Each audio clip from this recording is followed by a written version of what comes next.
Hi everybody. Guys, I think that I actually got everything set up exactly how I wanted it for this. Someone give me a quick audio check because I did start adjusting some levels because I watched back the stream from the Golden Globes the other day and heavily disappointed in how I put that audio on there. But guys, it's the Emmys. It is the 75th Emmys. So that's a pretty big deal. I, for one, am very excited because I've gotten to tell a bunch of people in my life why the Emmys are in January this year, which, if you're brand new, if you're joining us, if you don't usually watch award shows or the Emmys specifically, the Emmys celebrate television. All television, streaming, linear, cable, network, all that good stuff. That is what the Emmys are for. Thank you, Luke, for the sound check. I appreciate it. Let me make this little chat go away. I've got chat working this time, guys. We've got a camera, we've got sound, we've got chat. That sounds like the bare minimum for a stream. But I figured it all out. My wonderful husband got me set up with DMCA free music. Big shout out to Harris Heller. I think that's the name. He's a big streamer and YouTube creator, and he has done a lot to cut back on copyright claims for people who do YouTube streaming and Twitch streaming. And I'm just very excited because I feel very put together today with this whole stream.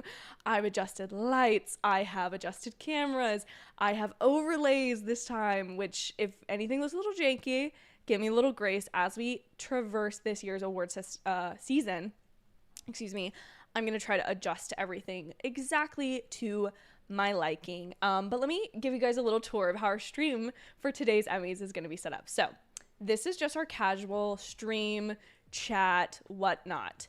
Once the show starts, which is in approximately 4 to 5 minutes, I'm very excited, guys. I'm very excited. I have a stream deck that I have had for like a year, but I've never fully customized everything exactly how I want it. But over the course of the last week, when I decided I'm going to be streaming all the award shows, that's what we've decided to do. So we, of course, have the stream. Then we have, I need to center myself a little bit. We have this beautiful ballot right here, which you can go and get your Emmys ballot ready to go. I was rushing to fill mine out last second. That's why I started this a bit late. So I sincerely apologize to all of you who are waiting. But so I have it set up here. You can go in the description down below. I've got a link for you to download your very own Vanity Fair ballot. I think there might be other ones on the internet, but usually I go towards the Award Academy hosting these things, or Vanity Fair usually has them. There may not be all categories covered, and just so everyone's aware, there have been several daytime Emmys as well as Creative Arts Emmys that have been awarded over the course of the last week. In fact, some of the Creative Arts Emmys were the same day as the Golden Globes. So you can go look all that good information up online about exactly what's been awarded. The Television Academy has a phenomenal website to see who's been nominated in every single category and whatnot. And also, just so we're all on the same page, I have my stream here of the Emmys so that I can watch it. If anything happens with the stream, give me 5 to 10 minutes and I will hop back on. I should be good to keep all of this going. It worked for the Golden Globes. Fingers crossed that it works for the Emmys today. But in the event that it doesn't, you know where I've been. It's a stream or Wi-Fi issue. Anyways, so that's the ballot view. And I can move around this ballot view to get you guys a little bit better of the category we are specifically in so you can see it a little better. I don't know how exactly I'm gonna, I just need to move my water bottle. It's in the way. See, we can see the categories a little bit better than last time because my husband kept saying, hey, you are messing everything up last time. So major shout out to my husband for being the inspiration behind a lot of these changes on tonight's stream. And then, of course, guys, which is what I'm watching right now. Last time I had such a ball talking about the fashion of the Golden Globes. And so today we have a red carpet report view. I'm very excited about this. I'm very personally excited about this. This is part of why award season is so fun for so many people, is getting to look at all of the fashion. And while Cody Co and Kelsey Kreppel are probably not going to be doing their typical red carpet fashion reviews, I'm happy to take that burden on for them. While they're busy having their baby, I'm perfectly happy to be the new person in charge of this. So this is also going to be set up to be excellent, so we can just scroll and look at Aubrey, love you, babe, but like not my favorite. Okay, so anyways, Jennifer Coolidge, we're going to keep it on her until more goes on. We'll probably do this in the commercial breaks. And as always, I've got a little bit of a BRB. This hasn't been updated as much as I would have liked it to have been updated before this stream. However, I think we can all roll with the punches. And I think this stream is going to be a lot of fun. If this is the first awards show stream that you're joining me for, thank you for being here. I'm very excited. We keep it fun. Also, I hope you're all enjoying the music in the background. Last time, we all know that was a little bit of a struggle for me midstream to try to figure it out, but we've got it this time. I think I know what I'm doing. I don't want to be too overconfident. Also, I have tried really hard to take all of the data I've been receiving from the Critics' Choice Awards and the Golden Globes to absolutely perfectly execute my ballot to the best of my abilities. As we all know, last week at the Golden Globes was probably a personal record for me of how many I guessed correctly. This week, I genuinely went for what I think is going to win and not necessarily for what I want to win. Okay, the show is starting, so I may get a little quiet while I try to watch. Let me scoot in a little bit. How's everybody's day going? I don't know why they're playing the Harry Potter theme. Oh, because Harry Potter, I'm on the wrong station. No, I don't want to watch the Half-Blood Prince right now. No, I want to watch the Emmys. Okay. Anthony Anderson.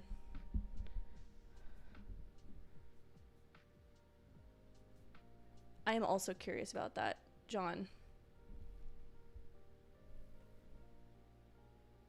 Because instead of being in start of football season, we're in playoffs right now.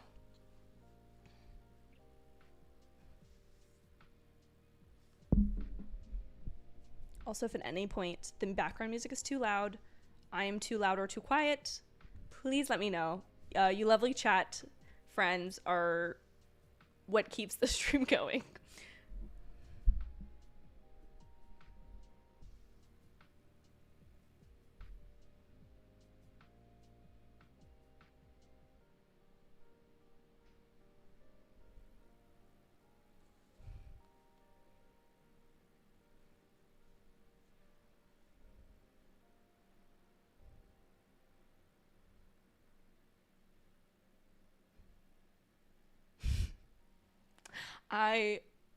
It's already off to a better start than the Golden Globes, let's be honest.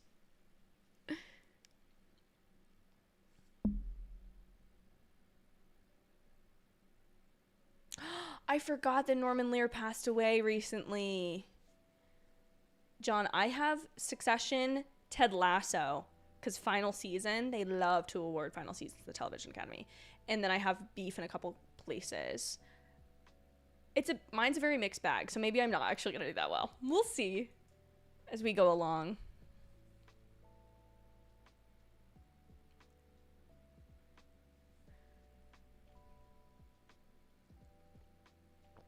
Also, Pedro is here with us today, nominated for his phenomenal role in The Last of Us as Joel, who I do not have winning. Sorry, I have Kieran Culkin winning.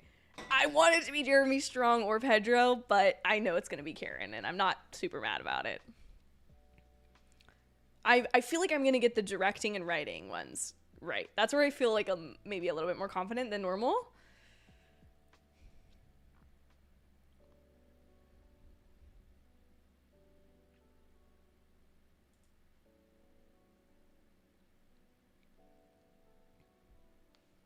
I think the thing that's great about this, if you want my opinion on the opening of this show, this feels more inherently television. And, like, I guess the Golden Globes is kind of a mixed bag. But, like, this feels like we're honoring TV and Norman Lear's impact on television and things like that. I very much am excited about it. Unless, like last time, I'm talking over things that are a problem, because last week, as you all know, if you were there, I had my audio off and I was talking over the opening monologue and I was like, I don't know what he was saying. Ha ha ha ha ha. And when I went back and watched it later, I physically cringed. I do still have a Golden Globes recap video I'm planning to post for you guys. I just don't know when that will be because I need to edit. I finally got my Aquaman review up though. If anyone is curious to watch, it is currently live.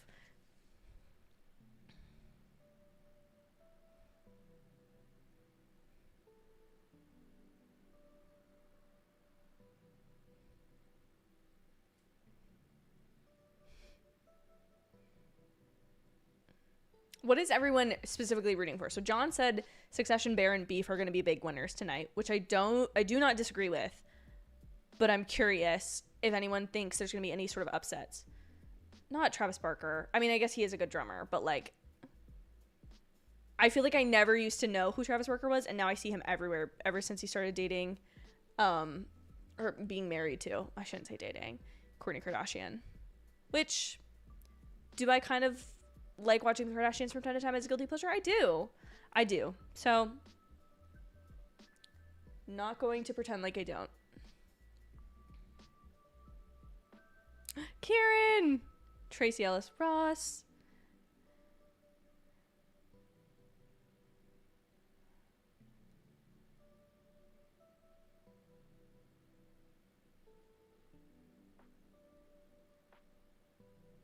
I can't believe this is the 75th Emmys. That's wild.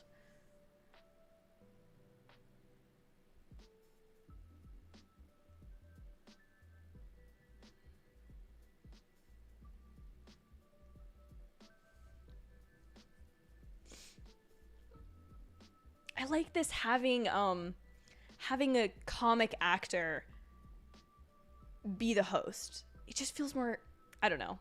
The Golden Globes was just bad in terms of hosting. I'm sorry.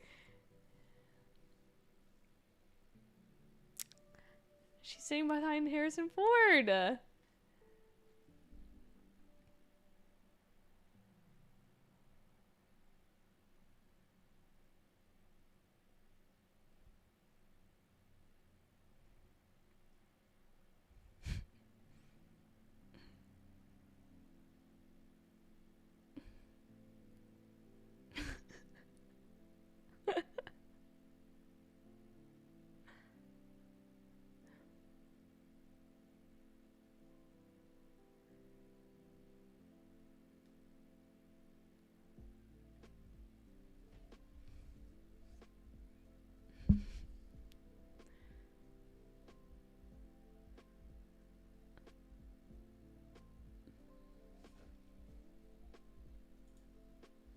Sorry guys, I'm in the zone.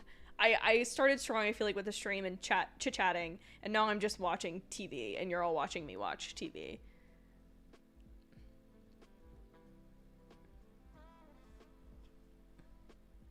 Christina Applegate nominated for Dead to Me, I'm gonna guess. Which I think ended this year. So this is what I'm interested to see, this Emmys, is there's a couple shows that are on the up and coming there, right? That are good, that have received awards, that people really like.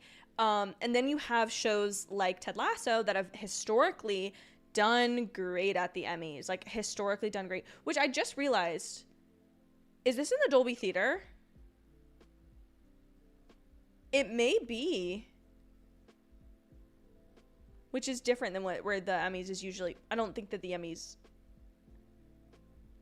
is held in the same place every year, but this looks bigger.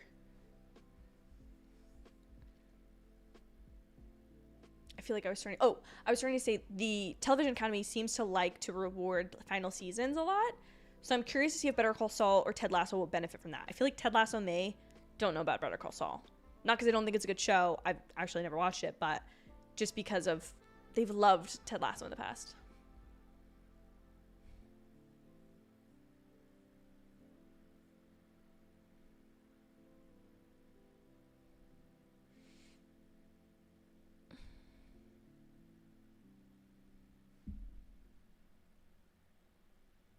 Oh gosh, sorry guys. I just got like 5 chats at once. Hi Bailey, welcome to the stream. True, but I heard Ted Lasso season 3 wasn't that good. I didn't watch the show, and The Bear season 2 was playing before the voting ended, so it might. That is true. It could have been in the. Okay, Ayo Edebiri is who I have. Hold on. We got to switch to the ballots. Where is she? Supporting actress comedy. Ayo Edebiri. Wait, can I zoom more? Hold on. Yes! Okay, well, I think, John, you might be onto something. That's my first one of the night. Thank you all for being here for that. Hold on. Can I actually... Okay, this might have been a disaster to zoom in. But I'm just going to zoom in so you guys can all see me. So happy for her. For me, John, I loved Ted Lasso. I do think that the third season is a little bit more of a mixed bag. The first season is the strongest, I think. The second season is also really good, but in some places, it's a little bit sadder. I want to listen to Ayo's speech.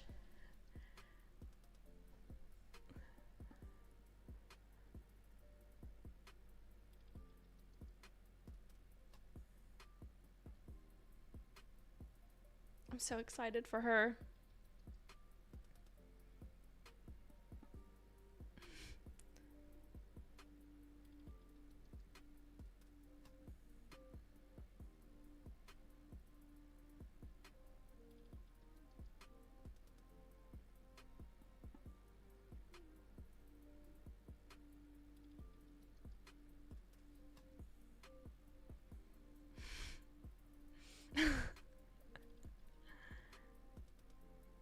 Aw, I'm so happy for her. She's so good. And once again, this is just going to become me pitching you my favorite shows. And if you're not watching The Bear, what are you doing? But for me, Ted Lasso season 3 was still good. And I wonder if they will like it for writing, I think is what I voted for it for. Hold on. I need to zoom out a bit.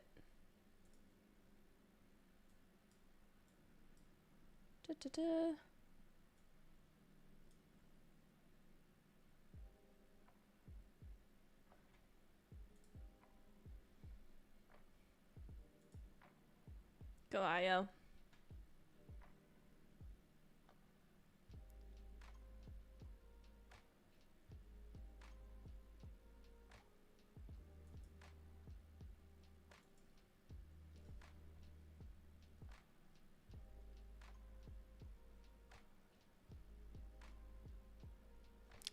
Carol Burnett.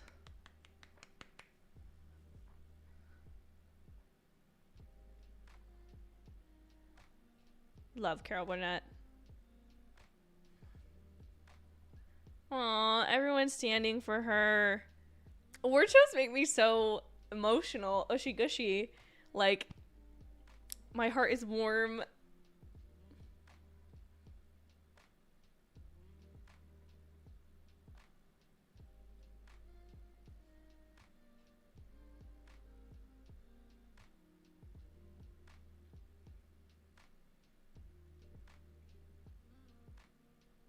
Sorry, guys. I have to be quiet for Carol Burnett. I can't talk over Carol Burnett.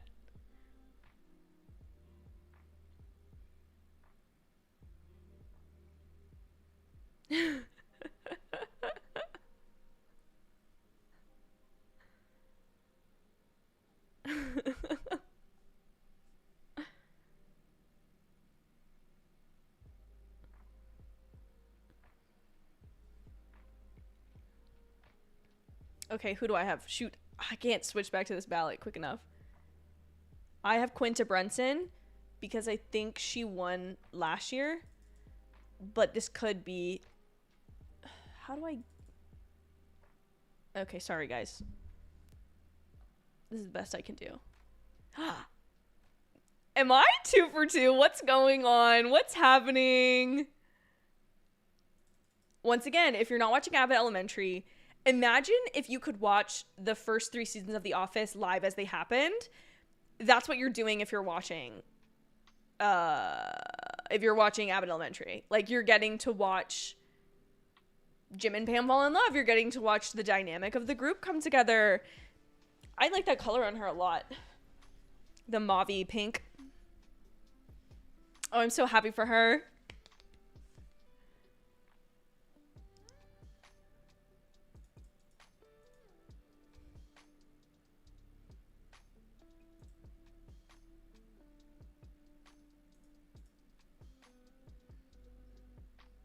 I can't size this properly. This is another thing I love about the Emmys. They have a little card that pops up that says, this person would like to thank all these people, so that they can have a shorter speech, or that they can say something that's a little bit more meaningful than just, I'd like to thank this producer and this agent.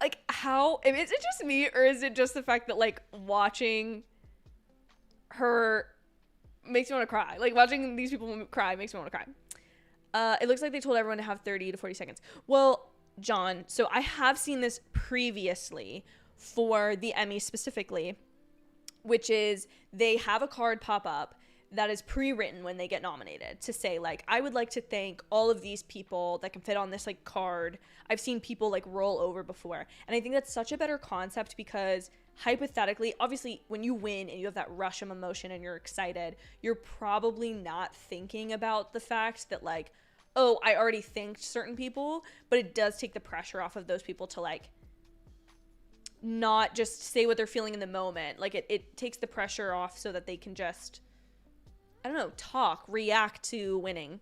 But guys, it's our first commercial break of the night, which you know what that means, and that means red carpet time. Okay, so I've already rated. This is, so far, of the two looks, Jennifer Coolidge is winning for me. Number one. So buckle in, guys. Put your fashion police hat on, and let's get ready to judge some of these looks, okay? Coming from me, who's literally in jeans and a t-shirt. Caroline Aaron, sparkly, fits the theme, nothing. Issa, wow, this is pretty fun. I feel like this is going to be a 2024 awards fashion trend, is like a sheath or sheer, like, panel that has, like, some type of motion element. I feel like this is the better version of what Hunter Schafer was wearing last week at the Golden Globes. Salmon jacket. You guys know how I feel about men's fashion at these things. Like, either you're doing, like, something crazy or you're going kind of standard. This is kind of like a fun mix-up. Ariana DeBose. I like the satin, and I don't know how I feel about, I like the colors. Love the colors. I don't know how I feel about the satin with the jacket and then, like, barely any top. It just feels like, I don't know, this is boxy and this is really, like, ethereal. I don't know. What do we think, guys? What do we think? Weigh in the comments. Also, unfortunately, we're going to be getting these HBO ads, apparently. Anthony Anderson, our host for the evening, has these, I like the embellishment. See, this is like a fun spin on it, right? It's not just completely different colored jacket. There's embroidery. I like it. I like it. I just said I wasn't going to talk about men's fashion. Jasmine Savoy Brown.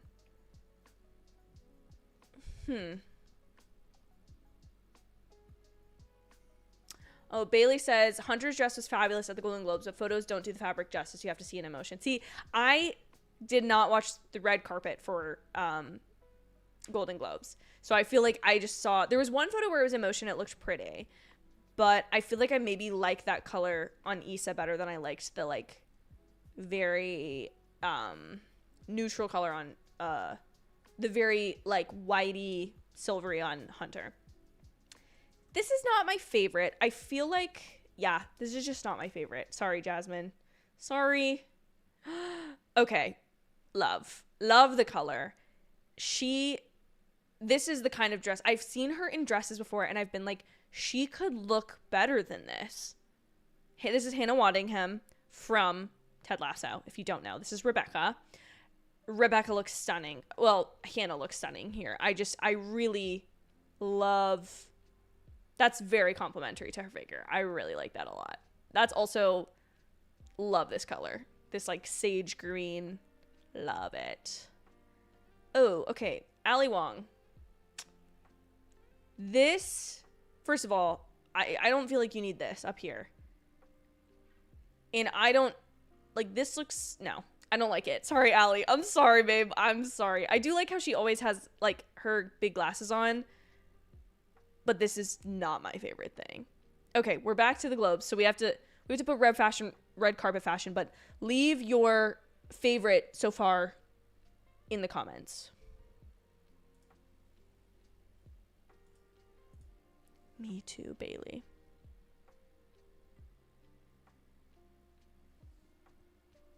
Am I about to get The Sopranos spoiled for me? Despite the fact that it came out like 20 years ago. If not more at this point.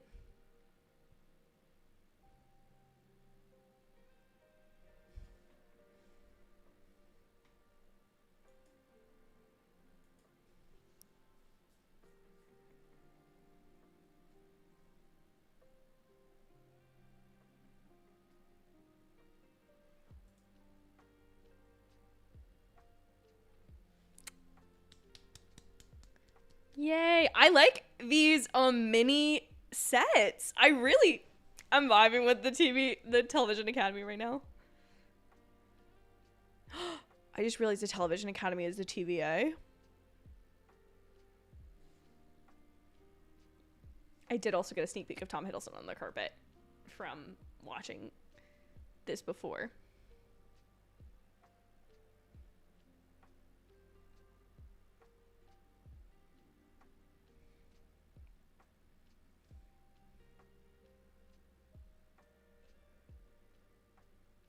The only thing is they're so far from the front of the stage.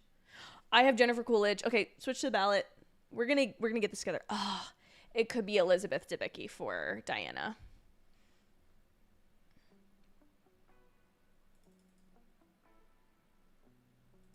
Yeah, I have Jennifer Coolidge.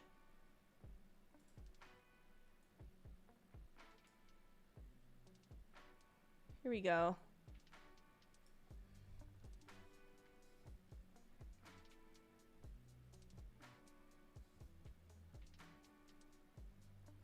Yay! Guys, we're 3 for 3. I don't know that this has ever happened before. I forgot how good the White Lotus theme song is. I'm not gonna... It doesn't sound anything like it, but... Yes, Jennifer! Once again, if you haven't watched White Lotus, there are 2 seasons of it. You will binge it, I promise. Murray Bartlett in the first season, chef's kiss. Jennifer Coolidge in both seasons, chef's kiss. Yes, this is her iconic line. These gays, they're trying to kill me. I want to master a Jennifer Coolidge impression before I die. That's my goal.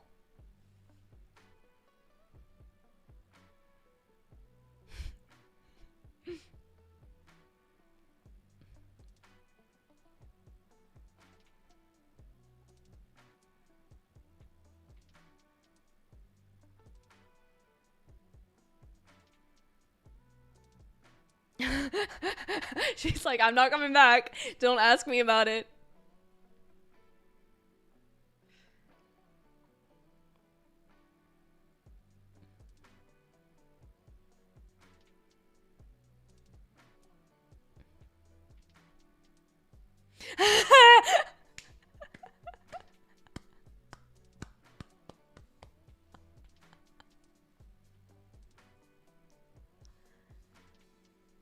Okay, I do think this bit is funny. But this is gonna get old. Like, if you're gonna cut certain people off.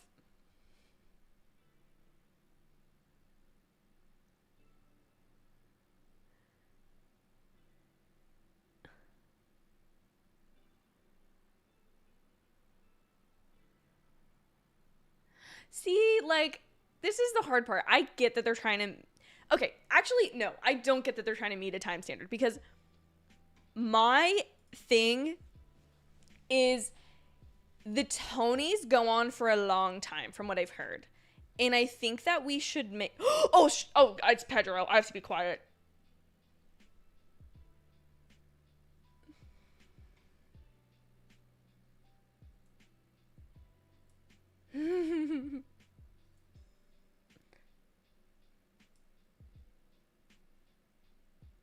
Did he?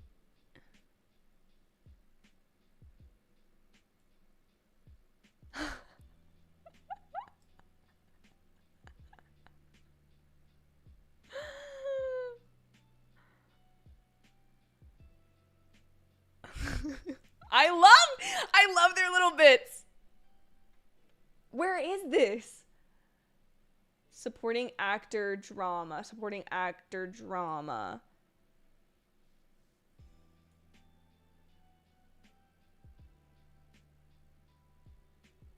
Where is it? I think I have Matthew McFadden. Where is it? Supporting actor drama. Okay.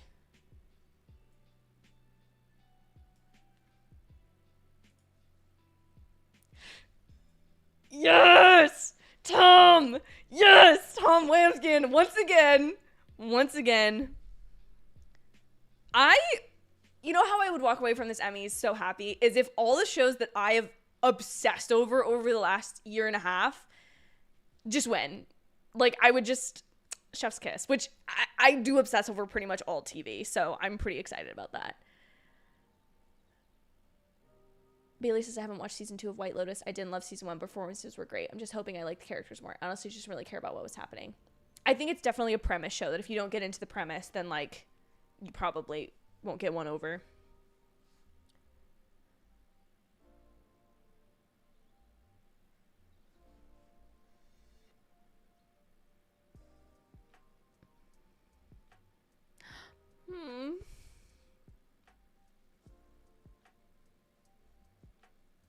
Yes! I love television.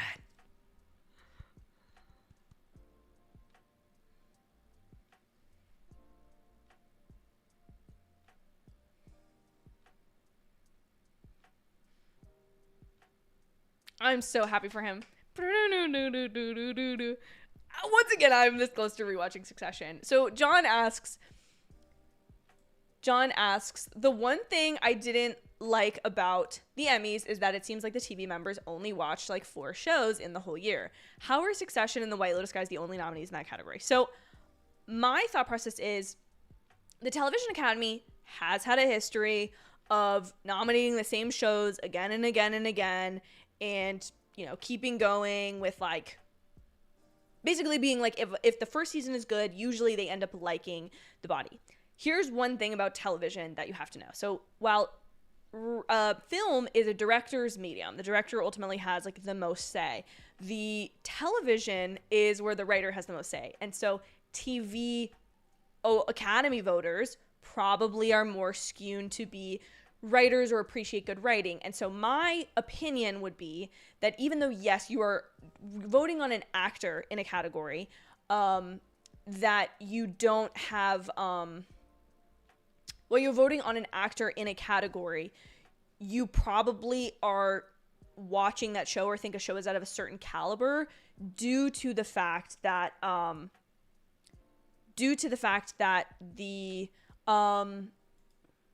am I trying to say? Due to the fact that you respect that show, you feel that show is at a certain caliber, which you could probably get into the nitty gritty and say, like, why don't you have one from each show? But hypothetically, you looking at these shows and you're saying, okay, these were clearly the 2 best shows, and the Television Academy breaks things up a little bit more than, like, the Golden Globes does. So we have supporting and leading actors in drama, comedy, and limited series, and I think, right? Or anthology, yes. So you have like 6 different options for acting categories. So, like, for example, the lead drama category is a little bit more diverse. Well, basically you throw in Bob Odenkirk for Better Call Saul and you throw in The Last of Us. But, like, supporting, when you have an ensemble show, is drama. However, to your point, John, I'm sorry, I'm a little bit all over the place, like giving my thoughts on this, but my thought process is, why don't you put like best ensemble? Because at a certain point, you are basically just saying like, these two shows had the best casts. Like, that's ultimately what they're saying about White Lotus and Succession. These two had the best casts, well-rounded, like supporting actors and that sort of thing. So I just think that people tend to be like, if they think this is my favorite show of the year, the actors in that kind of get a benefit from the writing, the directing, the other things about the show that you value. So I think the only thing that I think is, well, I guess no, this was at the Creative Art Emmys, was the like guest roles where Nick Offerman won for the Bill and Frank episode of this The Last of Us, long time, that's what it's called. And yeah, so there's things like that also are going on behind the scenes that aren't necessarily, that do diversify the number of shows and the types of shows that get awarded. What shows are on my queue to watch next? So I'm trying to catch up on a couple of 2023 movies, honestly, before the Oscars, because most of the shows that are like being nominated here, I have watched. But what is up next for me to watch? I am a little bit of the way through Community, and I've been working on a video for the better part of 6 months now to watch shows that have been recommended to me by friends. And so there's a couple of shows on there, which I won't spoil what all of those are, but watching those. I'm in the middle of Fleabag, like almost done with season 1, so I need to finish season 2. That's probably like number 1 priority. I'll obviously be watching Friends soon, because I always am watching Friends. But shows to like actually sit down and watch. I really want to get back into Breaking Bad. This is a formal shout out to my husband that I would like to watch Breaking Bad, please. Thank you. I'd like to get back into that. Now it's on the internet so that everyone can back me up on that. Because I've still never finished that, which means I've never watched any Better Call Saul, which means I haven't seen El Camino. But for me personally, I'm kind of just in a little bit of a rewatching period beyond movies. So I don't know, John. I don't know that I have a great answer for you for that. And we're back. Sorry, there was no fashion during that break. I apologize.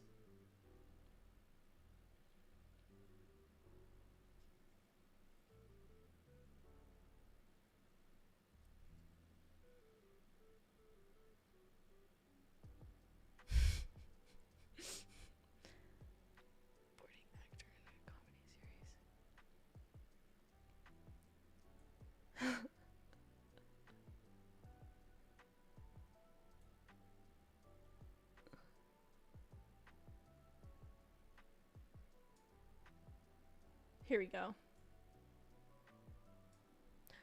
Maybe Barry needs to be up on my list next. It's going to be Brett Goldstein. That's my bet. Although, I guess it could be Eben Moss. Wouldn't be mad about it.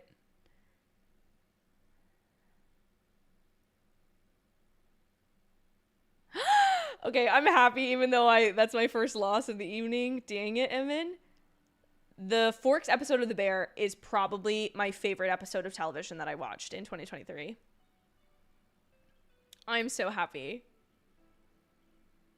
Yes, you're right, John. I need to watch Beef. I need to give Beef a watch. What I really want is just another season of The Bear, like immediately.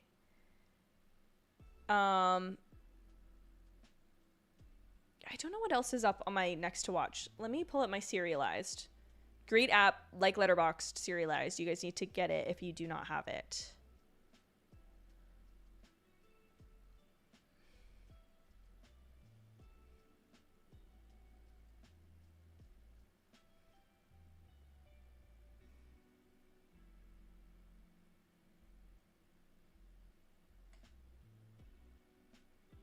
Need to finish Hacks. Yellow Jackets is very up there for me.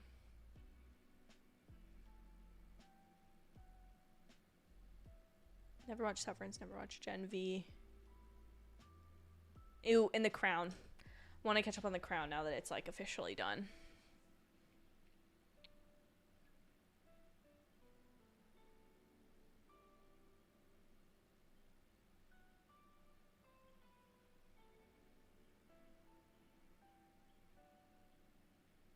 He said my name. Sorry, guys. I get excited when people say Sasha because I don't hear it all the time.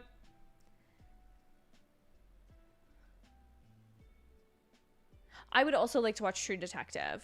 I haven't watched any True Detective, so I would like to at some point. You just go back to the general lifetime.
I like these little bits.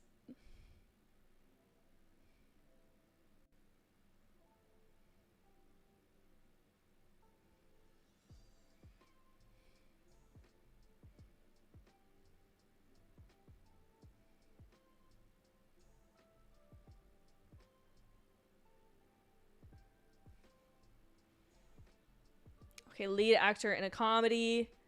Lead actor in a comedy. I said Jason Sudeikis, but I'm kind of thinking it's going to be Jeremy Allen White. Move this over for you guys.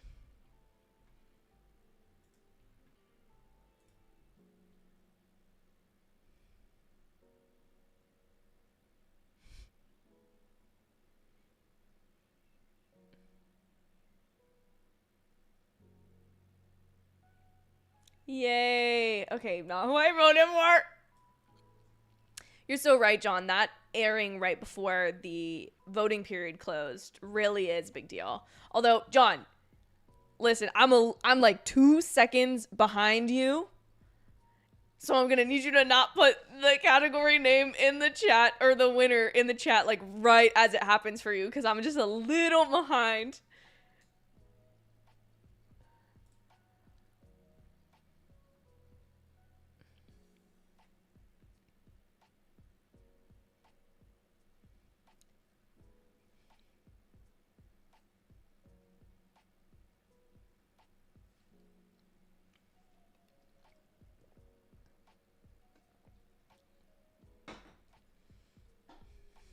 Sorry, John. It's just, there's been twice now. At first I thought it was just like me, but I'm like as live as I can be.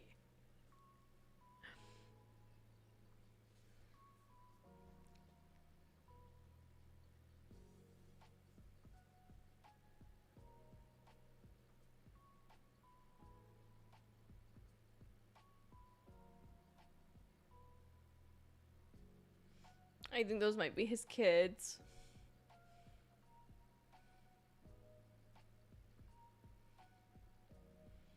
Okay, guys. Shut up, Tina Van Baby Fuller. I'm so sad. I didn't know that they were on tour right now, and I am devastated because all the tickets are sold out. I'm devastated. Anyways, back to the red carpet. We left off at Ali Wong, which was not my favorite look of the evening, needless to say. Scrolling, Iowa Debris. Don't love it as much as last week's, but I do like it. I do like it. Of course, we have Anthony Anderson's mom, Doris. Doris, listen, I'm just going to need Doris not to cut into people's speeches too much. Because I understand that they're setting up that bit, but luckily it's only happened the one time. But I hope that some producer can not. I think Doris is doing exactly what she's been told to do, and I appreciate Doris, and I do think that's a funny comedy bit. But all right, let's see. We've got Alfie Fuller. I like the dress. I don't know if I like the bows in the hair, but I do. It's kind of. It's giving ballerina. It's giving ballerina. Okay, this one, I'm sorry. I saw this before we started, and I gasped. This is my favorite look of the night. This is Camilla Marone, a.k.a. Camilla Dunn from Daisy Jones and the Six. This woman is stunning, and this dress is so simple yet beautiful, and the hair is... This is my look of the night. In fact, I need to save that to draw it or something. Like, she's just stunning. Absolutely stunning. Like, I don't want to continue. This is my favorite look of the night thus far. And then, of course, we have Riley Keough and her grandmother, Priscilla Presley. If you did not know, Riley Keough, who plays Daisy Jones in Daisy Jones and the Six, is Elvis Presley's granddaughter. It's interesting that they're showing up together because earlier last year they had, after Lisa Marie Presley, Riley's mother, passed away, they had a dispute over what was left to each other. So they have closed things. That's been like an article in the past that's happened. For Riley, I think Riley is so stunning, and I like the top of this dress. I do not like the bottom. And then Priscilla, it's just a very simple black gown. We have Lisa Ann Walter, of course, from Abbott Elementary. I love her. I don't love this dress, though, Lisa. I love this top part. What is happening with this bottom? I don't love it. I really don't love it. I'm sorry, Lisa Ann. I love you, but I don't love your dress. And then we have Christina Ricci, which I think I like this dress. It's interesting how the deep V has become kind of like a deep rectangle more so. I've seen this on several people. What's her name from Ozark? Had a dress like this, where hers was more just straps, but I think I like this. But Christina Ricci, interestingly enough, depending on how her bangs are cut, she looks like somewhat unrecognizable. Although I hope she was being interviewed last week on the Golden Globes red carpet about Wednesday, which she is briefly in, but it is like she's there for Yellow Jackets. That's what she's nominated for. Like, let's not keep it about something else. This is Carson Liotta. I'm going to make a wild guess that this is Ray Liotta's daughter, because he is nominated in a category. Yes, this is Ray Liotta's daughter. I like her dress. I'm not crazy about the choker with it. I feel like a lower necklace would have been better, but very simple, very elegant. We have Claire Danes. I'm a little bored. No offense, Claire. No offense. Bailey says, I try to post these articles ASAP, but I wish they'd put designers in the photo. I don't know if they edit them later, though. I think sometimes they do. Honestly, I went to Vogue because the Vanity Fair one was like, you're going to have to pay to read more of this. Good luck. And I was like, no, I'm not paying for more of this. Thank you. I'm just going to go somewhere else. So I think Vogue makes you do the same thing, though.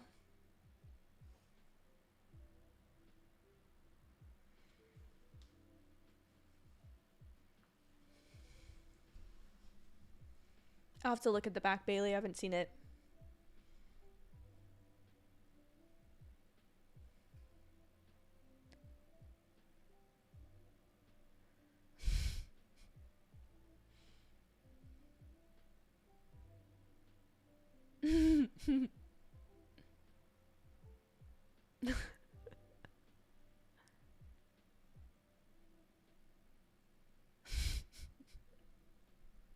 I want to watch Taylor Elise's comedy special. I'm interested because she's getting a late night talk show.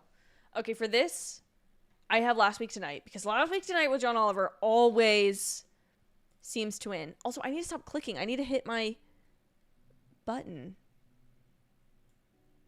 There it is. There it is. What have I told you? If there is one thing you learn from tonight, my friends, it is that if you are ever in a bet, and the bet is for which scripted variety show will win, it will be Last Week Tonight with John Oliver. Every time. Every time. Always, always, always. Okay, I need to... The problem is I keep moving my mouse, but I'm not using my Stream Deck. Ballot. Live stream. Ballot.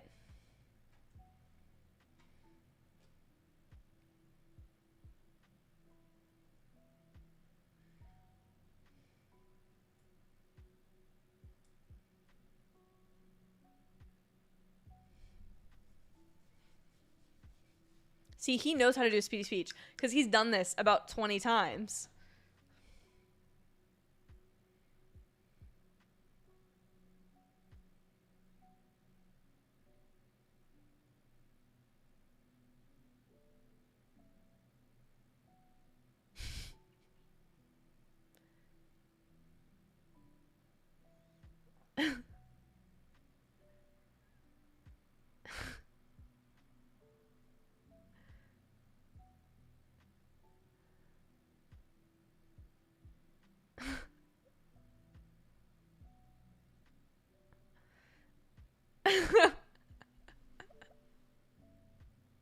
Okay, that was funny.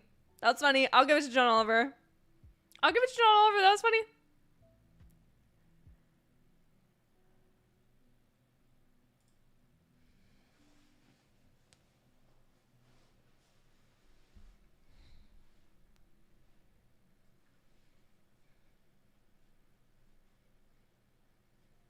How's the music, guys? Is the music still good?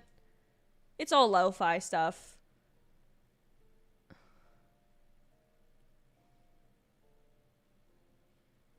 Hannah Waddingham looks stunning. I can't get over it. I'm sorry.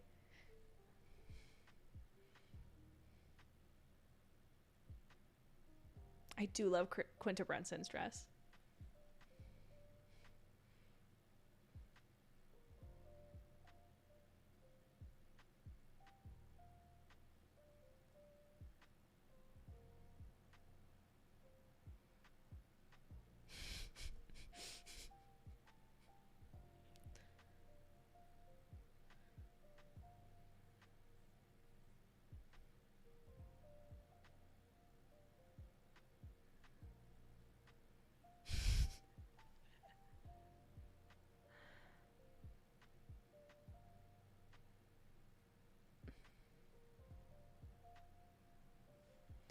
Limited or anthology.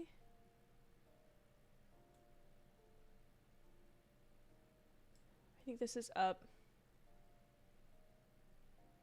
Okay, these is where I'm probably gonna not be correct, but I think I put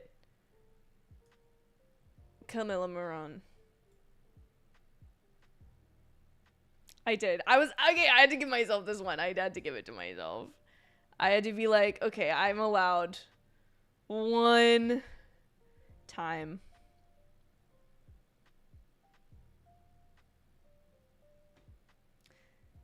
You know what? This was the show that was like insanely popular.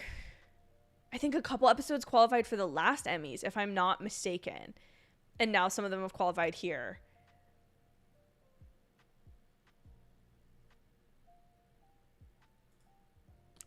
Daisy Logistics is so good. Listen.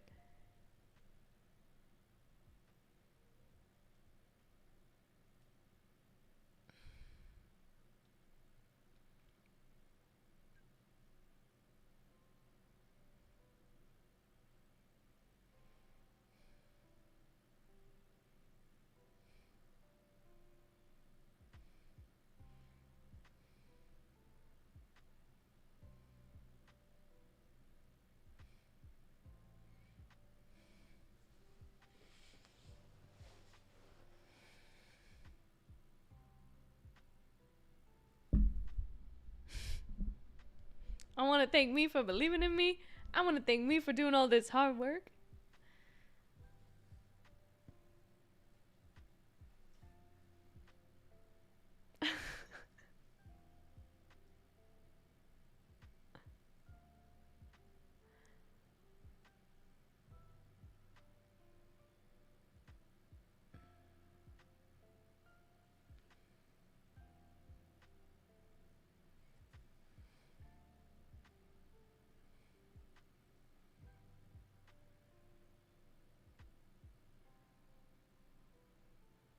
I really like her dress. I feel like that's the mermaid style, the way that it's coming out in this award season looks much better than mermaid styles I've seen in the past. I'm not a fan of mermaid style personally, but when you see people who it fits well, I like it.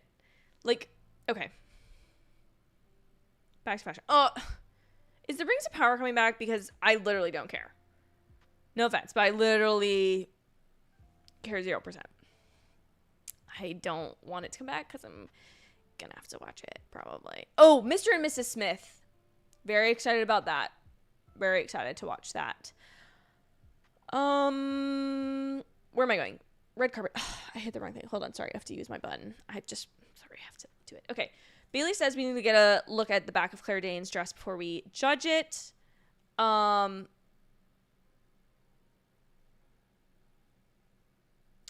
go. We have Katherine Heigl. It looks good. Hold on, I'm gonna sneeze. That was so rude the way I said that. It looks... Excuse me. Sorry, guys. It just looks like what somebody would have worn to the Oscars in 2010. Does that make sense? Am I being too snotty? Probably. The answer is probably. We have Khalid Abdallah. Men's fashion. Okay. But we have Danny Rojas. I like the gold. He's here to win. Love him. Football is life. Aw, look at Kieran Culkin and his wife. This is sweet. There should be more. Thank you. Thank you for the bless you. I appreciate it. I want more red carpet pictures like this. Like, I love to see the fashion, but like, this is cute. I personally really love this. This is so simple dress, but love. Maria Bello. I'm not a huge fan of this, to be honest. It's not horrible. Honestly, it's not ugly, but it's forgettable. Already said. Niecy Nash. Love this style.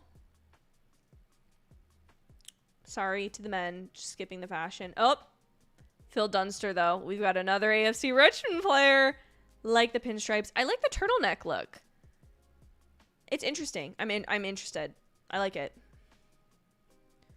We have Hold on, sorry. I just take my contacts out before this because my eyes were killing me.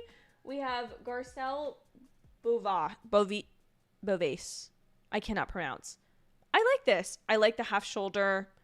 The one thing is, I feel like this has become a trend.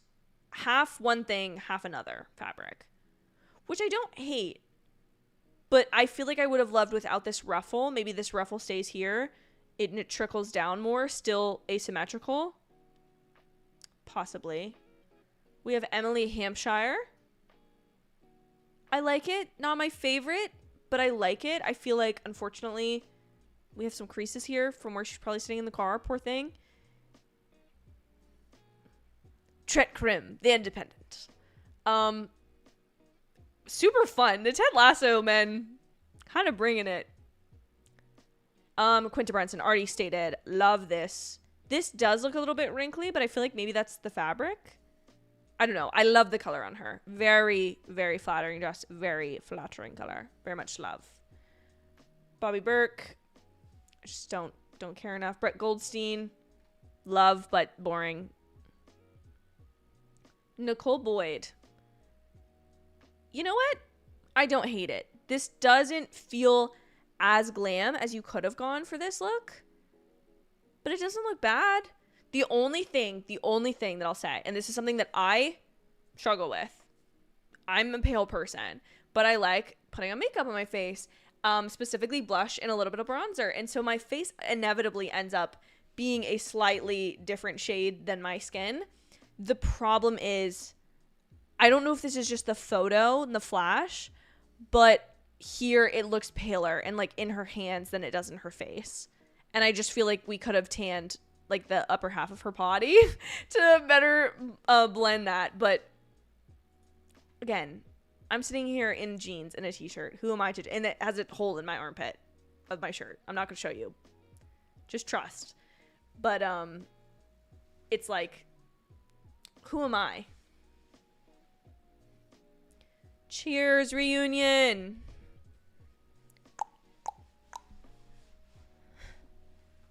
How cool.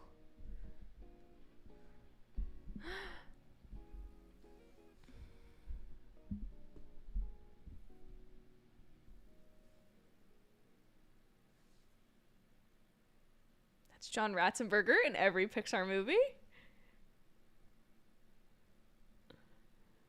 Kelsey Grammer.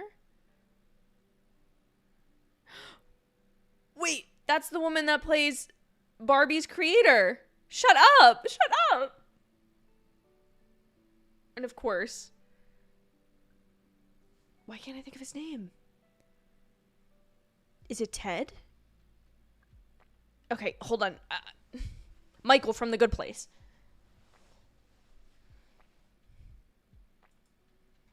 What is this?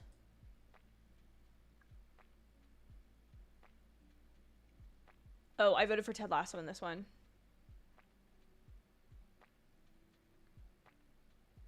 Directing for a comedy.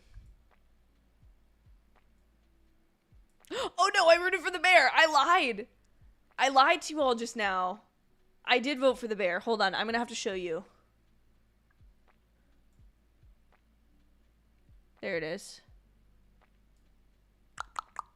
I just realized I've been moving my mouse around and y'all can't see it. You can see this though.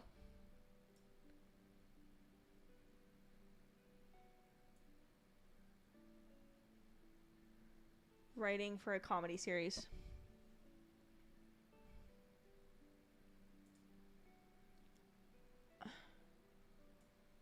I voted for Ted Lasso, but I guess it's probably going to be the bear.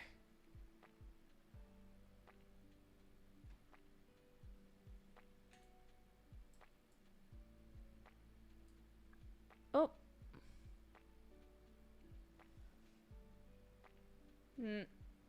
Dang it. I should have been consistent across the board.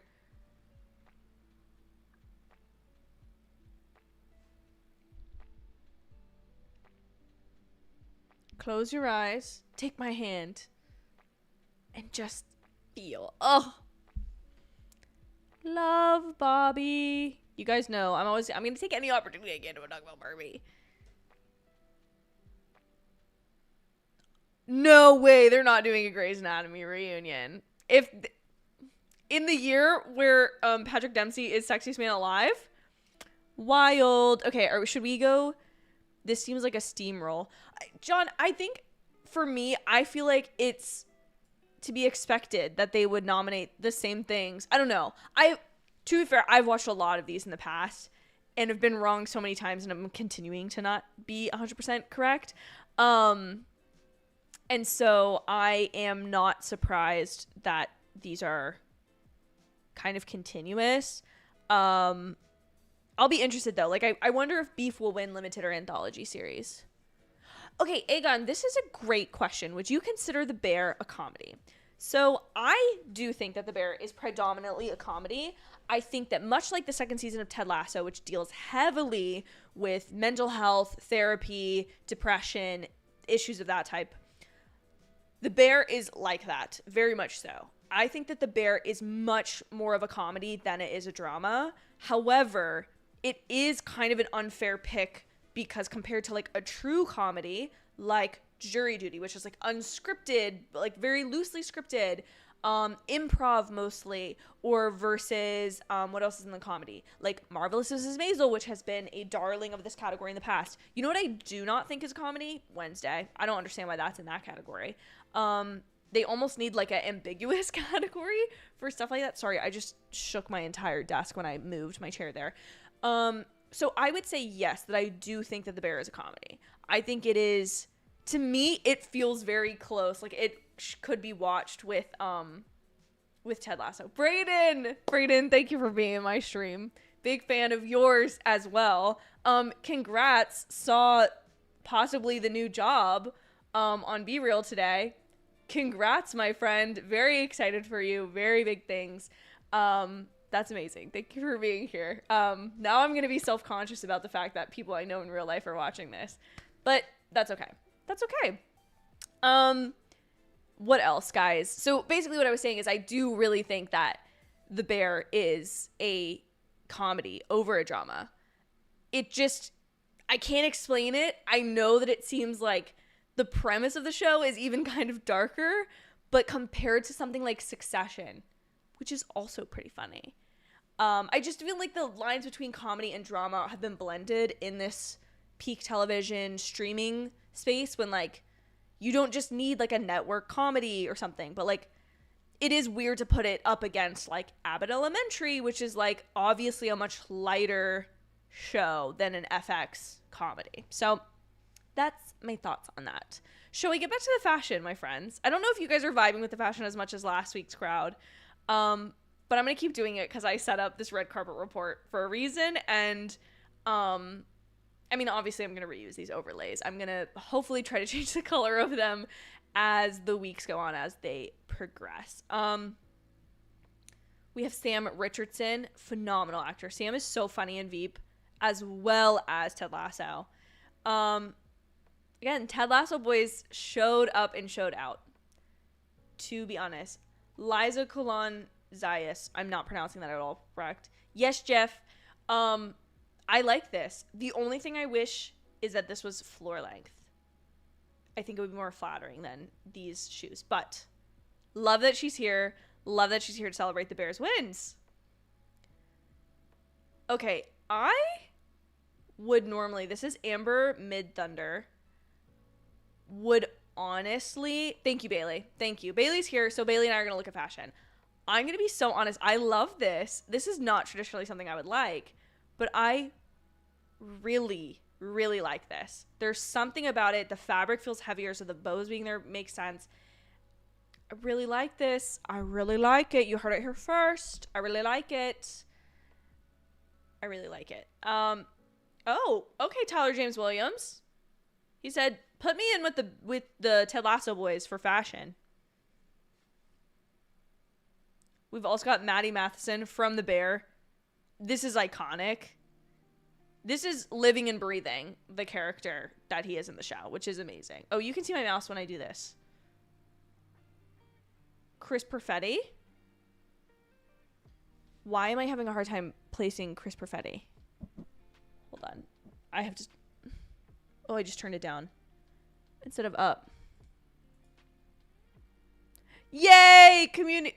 Sorry, I keep screaming and the audio keeps going out in my headphone. Ken Jeong. Mini community reunion. This bumps community up for me. Let me see.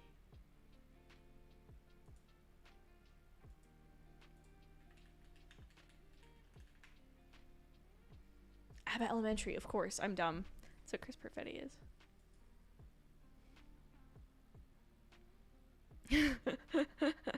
Joel McHale. That's his name.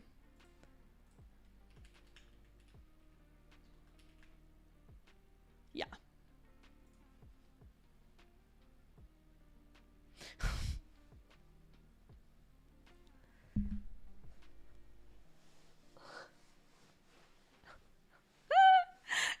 and Donald Glover.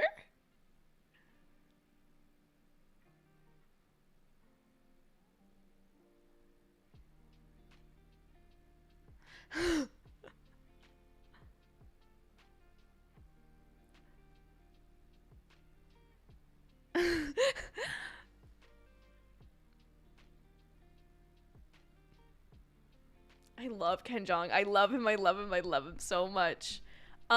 Yes, Bailey, you were the one telling me all about Met Gala last year, informing me on how it's run and the money, and maybe we do a Met Gala stream this year, guys. I don't know. Also, I voted for RuPaul's Drag Race. There it is. There it is. It's always Ru. It's always going to be Ru. The things you can learn about the Emmys tonight. 1, Last Week Tonight with John Oliver. 2, RuPaul's Drag Race. Why can't I find it?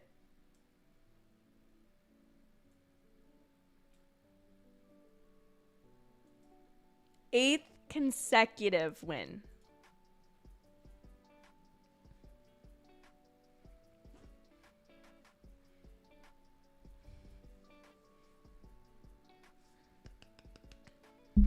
Oh, sorry, I just hit my microphone.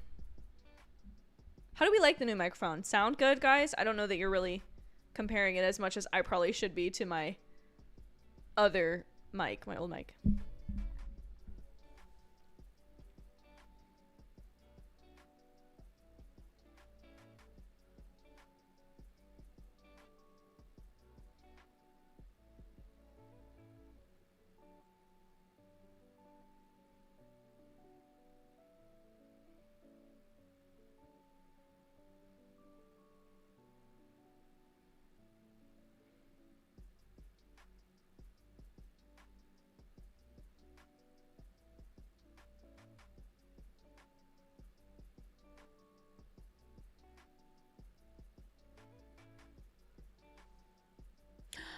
Brayden, I'm sorry. Okay, hold on. I need to make... Brayden, look at this. This is a post-it note. I'm going to write reptile on it.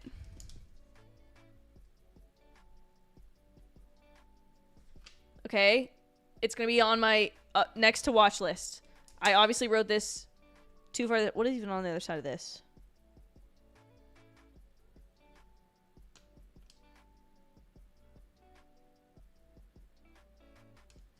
I don't know what I even meant on the other side, but I'm sorry, Brayden. It's up next.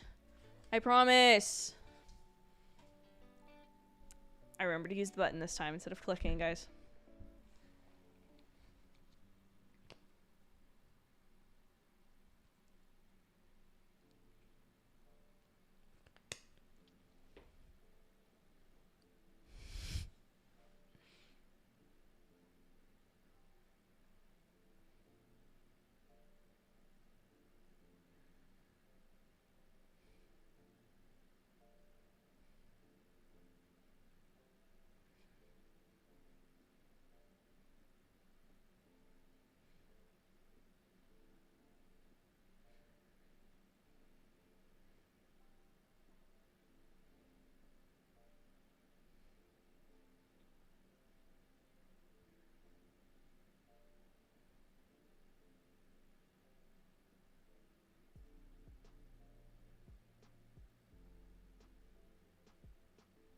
Aww.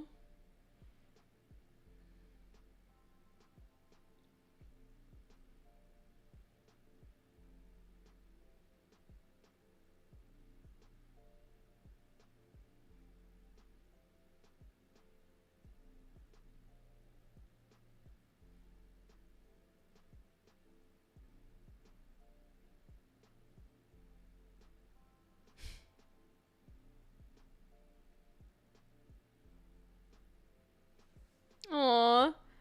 I like these presenters. I feel like they're giving the presenters more time and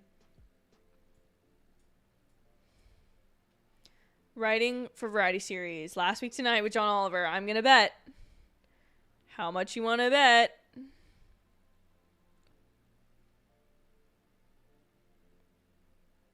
Is this the right? Or is it for talk?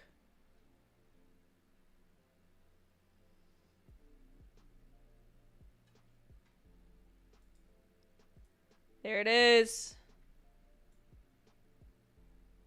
Always is.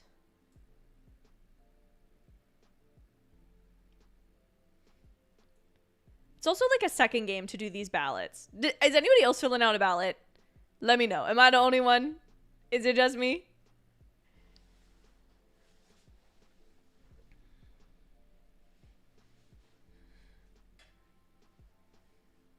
There you have it. Last Week Tonight with John Oliver. You never bet against Last Week Tonight with John Oliver, and you never bet against RuPaul. I love the whole writing team.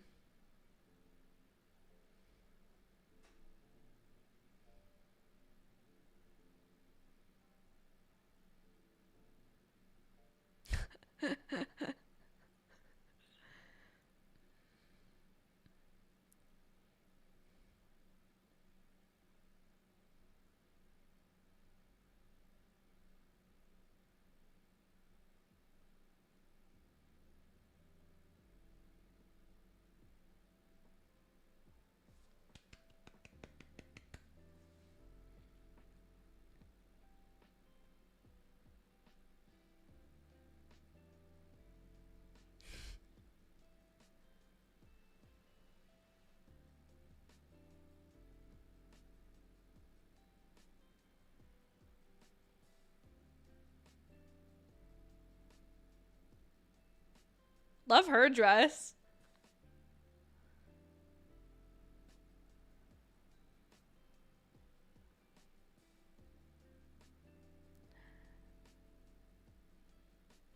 Oh, we're doing It's Always Sunny in Philadelphia. Look at Danny DeVito.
There it is. That's funny.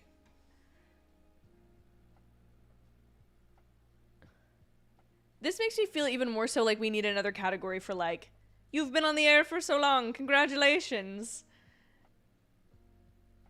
Wait.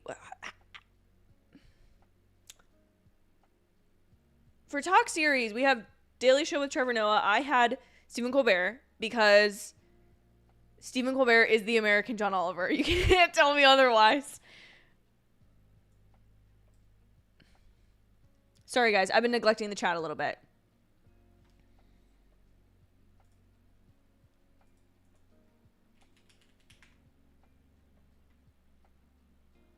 Reptile is the movie with Benicio del Toro, John.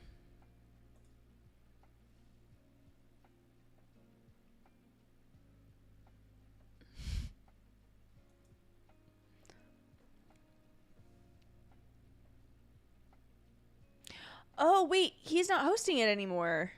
Right?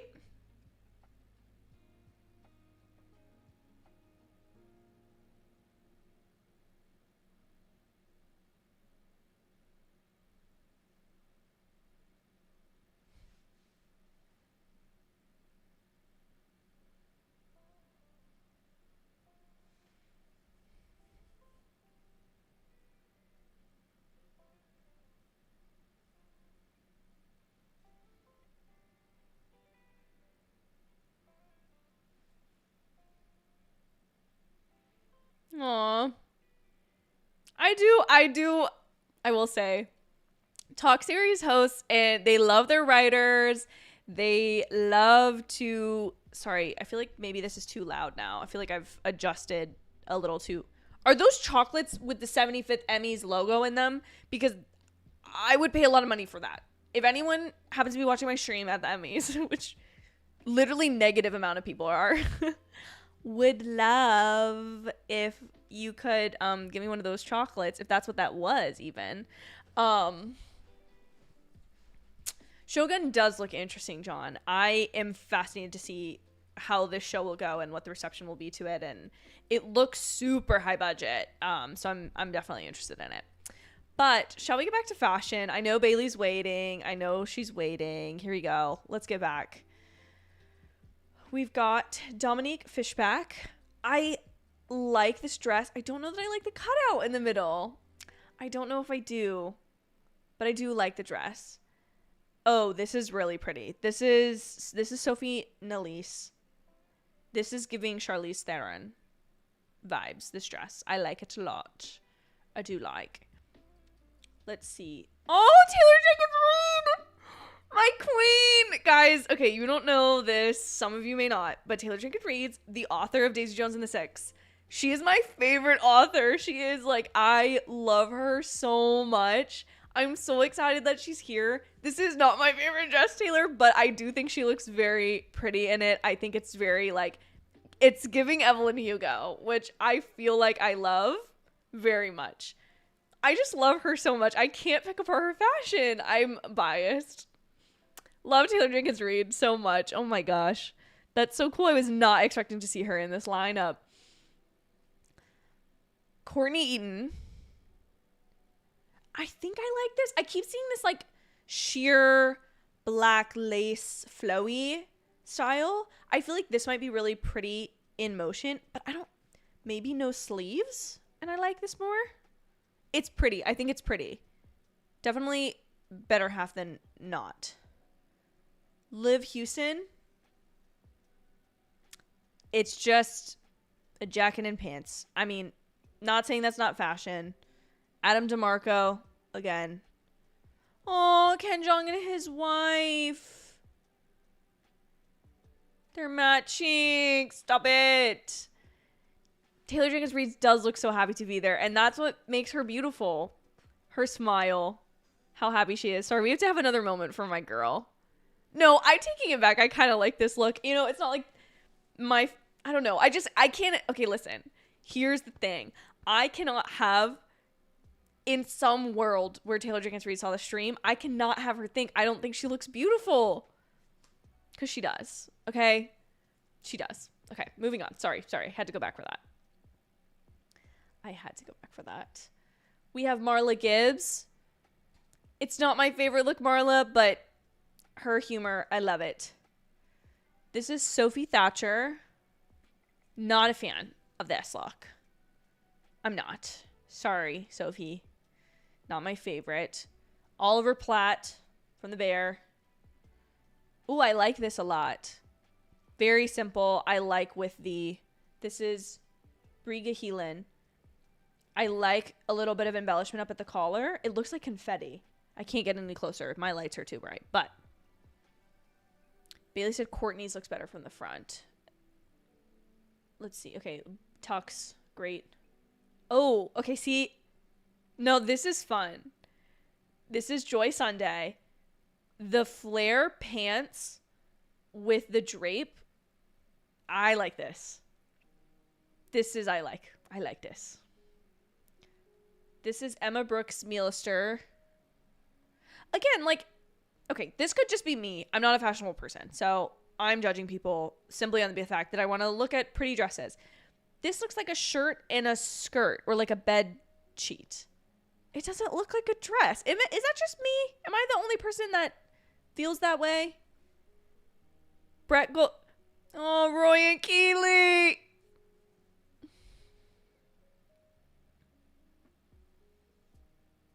I don't like the chokers coming back.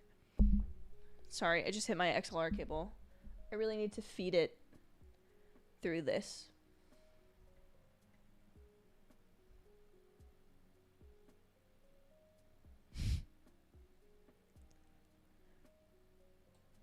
Directors.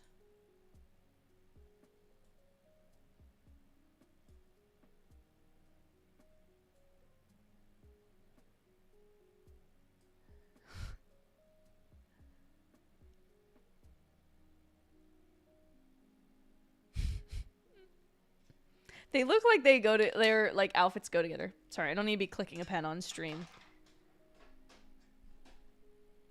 Okay, I voted for Lee Sung Jin. Now, these are episodes that they get nominated for directing for. So I don't know specifically what I don't know specifically which episode of Beef this is. It was just of the 2 Beef episodes, although I feel like it might be a Jeffrey Dahmer episode that wins. The Emmy goes to... I got it, guys. Hold on. Let me redo this. I got it. Yay. Whoop, whoop. Whoop, whoop.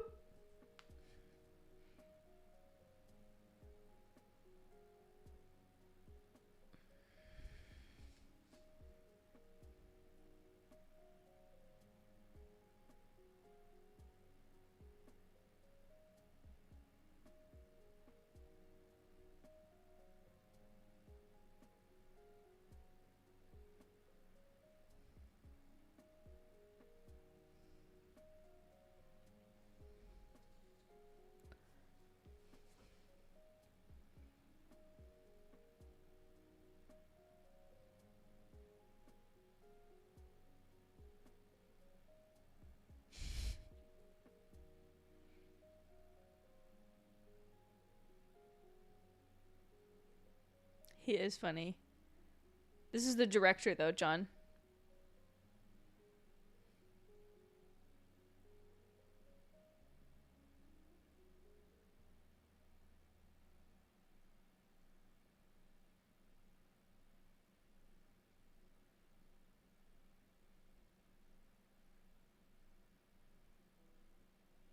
Aww.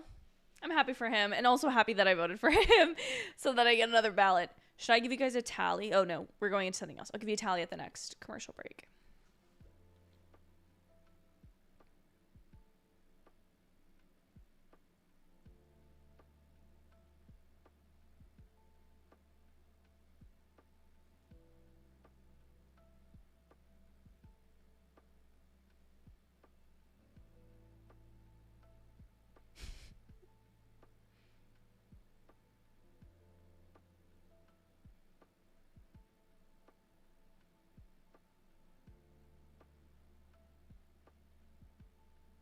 Oh, I didn't realize, John.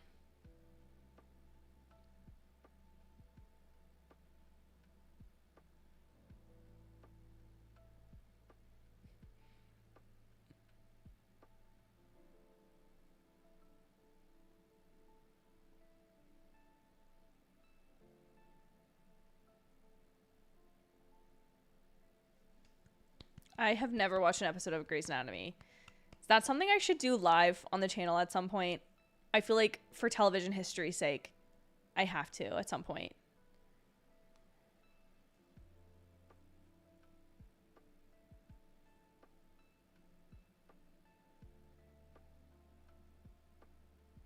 Oh, no Patrick Dempsey.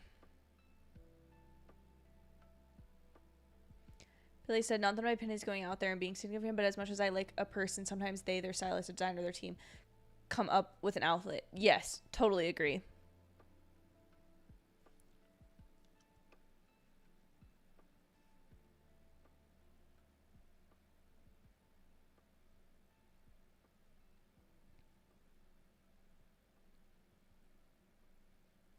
Okay, I know I said earlier that Katherine Heigl's outfit was like 2010 Oscars, but she does look very old Hollywood, and I do like that.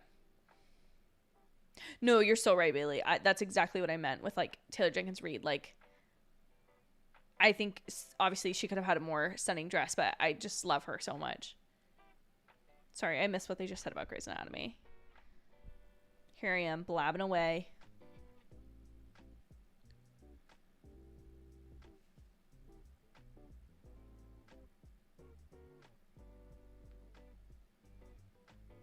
Aw.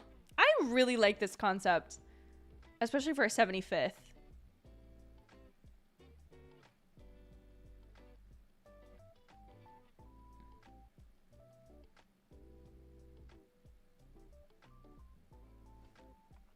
Best Supporting Actor. Best Supporting Actor. Oh, it's at the top.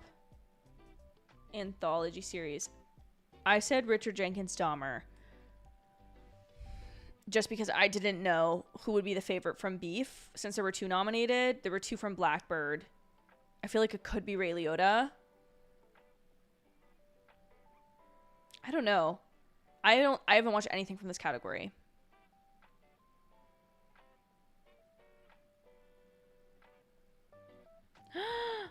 He just ate something. That's so funny. He is a phenomenal actor. He was great in I, Tonya.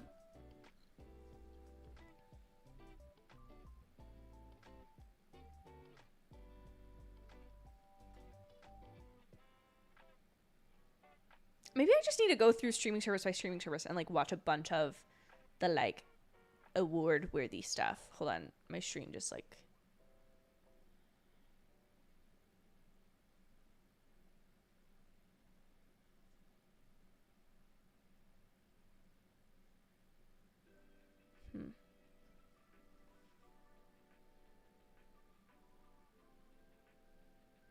he's got gum in his mouth.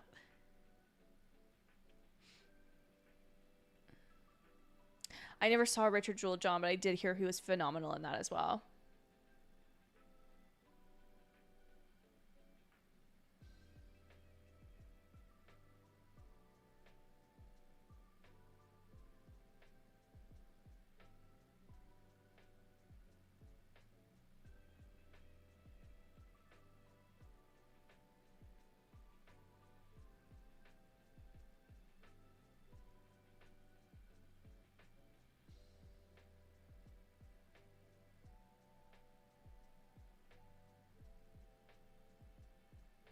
Oh.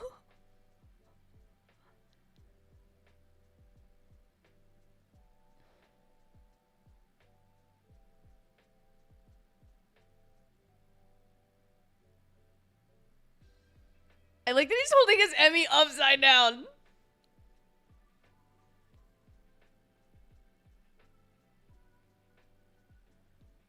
That was kind of fun that he had a rhyming. You know what? I appreciate it. I can appreciate it. Okay, shall we do a ballot tally of how many points I have? So far, 1, 2, 3, 4, 5, 6, 7, 8, 9. Out of 1, 2, 3, 4, 5, 6, 7, 8, 9, 10, 11, 12, 13, 14, 15. So I'm at 9 out of 15, which means, let me count these. 1, 2, 3, 4, 5. Did I miss one? Wait a minute. Wait a minute now.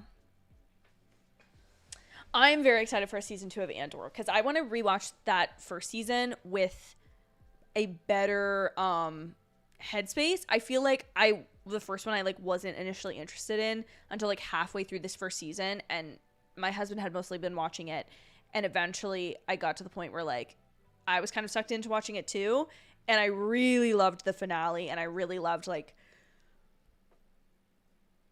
how many episodes there were 12, 13. It was a longer season, and I appreciate the slow burn nature of it now. And I'm excited to see what they'll do with season 2. I feel like Andor is Star Wars' Loki in terms of, I think 2 seasons will be perfect for both. They'll work really well. I'm excited to see what they do with season 2 of that. Guys, if there are any of you that are watching who are not subscribed, I hate to make this little plug for myself, but I'm going to do it anyways. I apologize.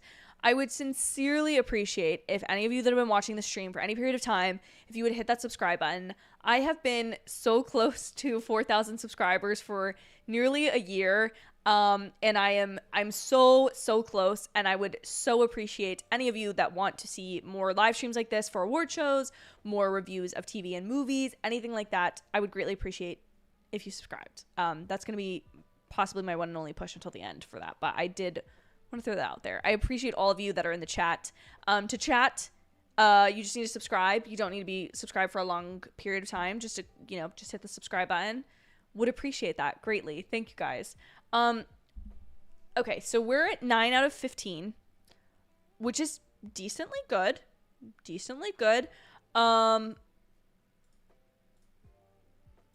Sorry, I just went out of it for a second. Sometimes you get the text message on your phone and you're streaming and you're like, do I need to reply to this right now? Anyways, how is everyone liking the Emmy so far? I think so far, I generally feel very positive towards it. I think Anthony Anderson makes her a great host. I think the bit with his mom has been fun to kind of refer back to. And I really like this aspect of bringing... Oh, sorry, I'm getting on. Sorry, guys. I really like this aspect of bringing casts back together. That's what people love to see, and never does it make more sense than at an award show, I feel like. And an award show where, like, this isn't the Golden Globes that needs to honor movies and television. It's just TV. Would love for them to do, like, a little Seinfeld reunion. But I think it's also, again, it's more fitting, and I don't expect this from the Emmys every year, but I do appreciate... Christian, I am not going to react to the Bucks versus Eagles game instead of the Emmys. This is unbelievable. Fine, I'll pull up the score. Bucks-Eagles game. The Tampa Bay Buccaneers are beating the Eagles, ironically, 16-9. So, remember how I said I said 9 out of 15. I'm dumb. Never mind. Yeah, so anyways, playoff football is going. I will be very interested. I think it was John mentioned earlier. I'm very curious to see how this will shape up against football in terms of ratings. Like, oh my gosh, sorry, I'm yawning here. I'm curious to see how that will work out. Shall we get back to the fashion? We shall. So, anyways, not my favorite look. Angela Gibbs. I feel like, again, sorry guys, sorry. Not my favorite, Angela. Not my favorite. Let me bring this up.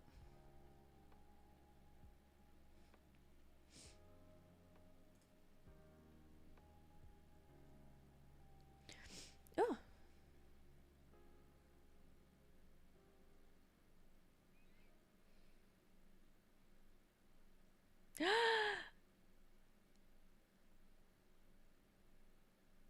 John Hamm. See, I love these little references.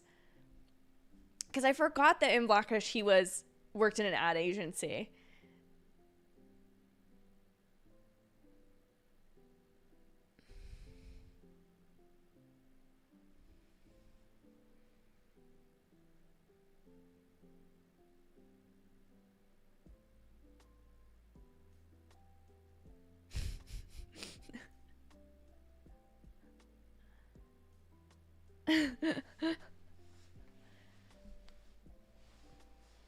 I love that that's such a TV joke of, like, long-running things that never get an Emmy.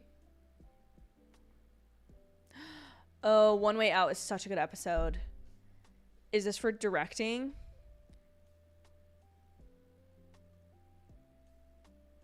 Or is this for writing? No, I voted for The Last of Us. Connor's Wedding should win for direction, but writing should be for The Last of Us.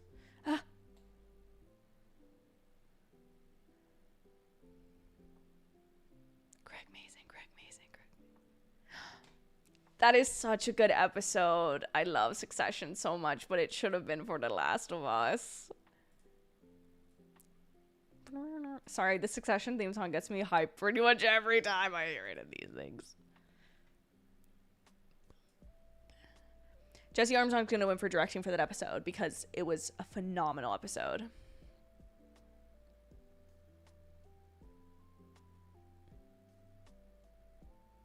I'm sad for Craig Mazin. I'm sad for The Last of Us. It's such a strong show. Which I am so excited about all the news about season 2 that came out last week.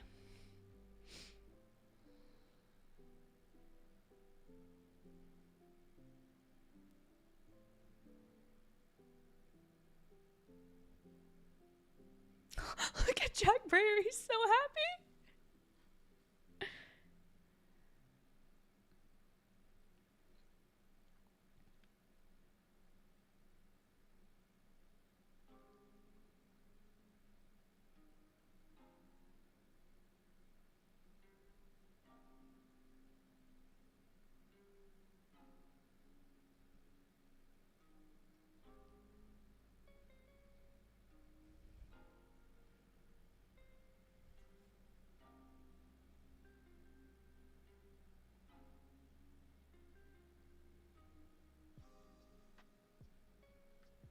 Aww.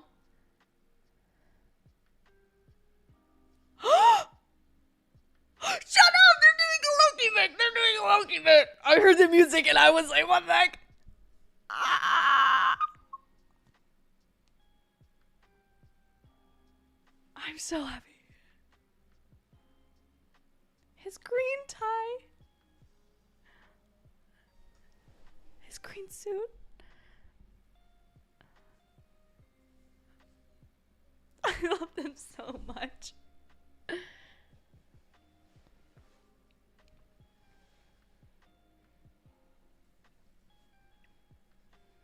Great presenting teams.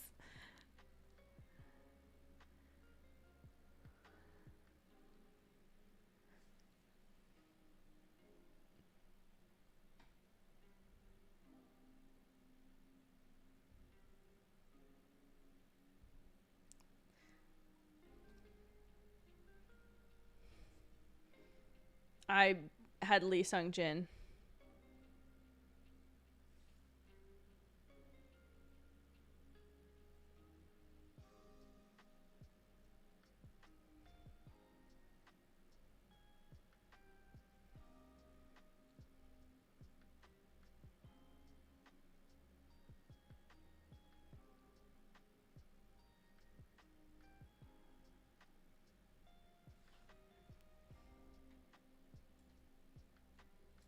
Oh, I highlighted the wrong thing.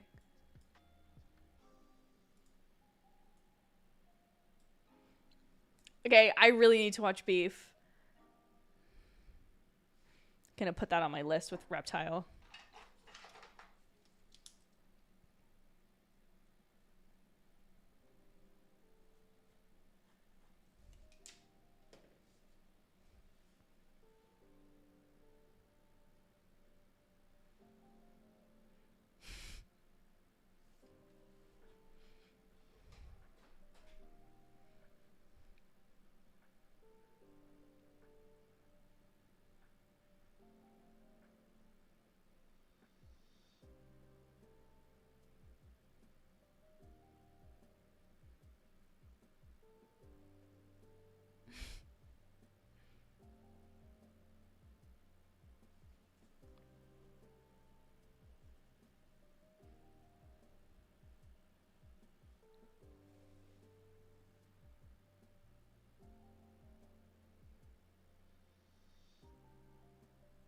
I like that Beef theme as well.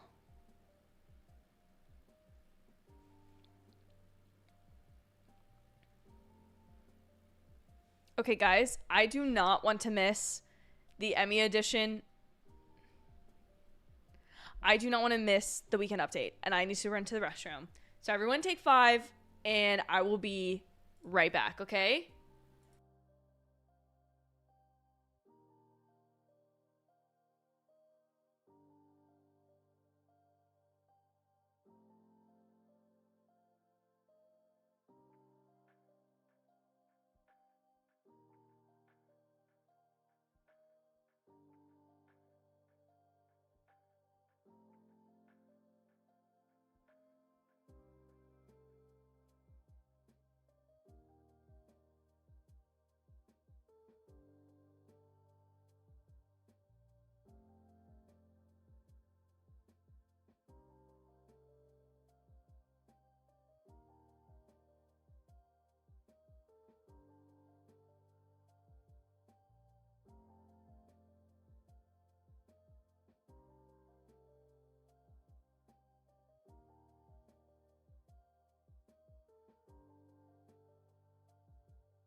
I'm back, my friends.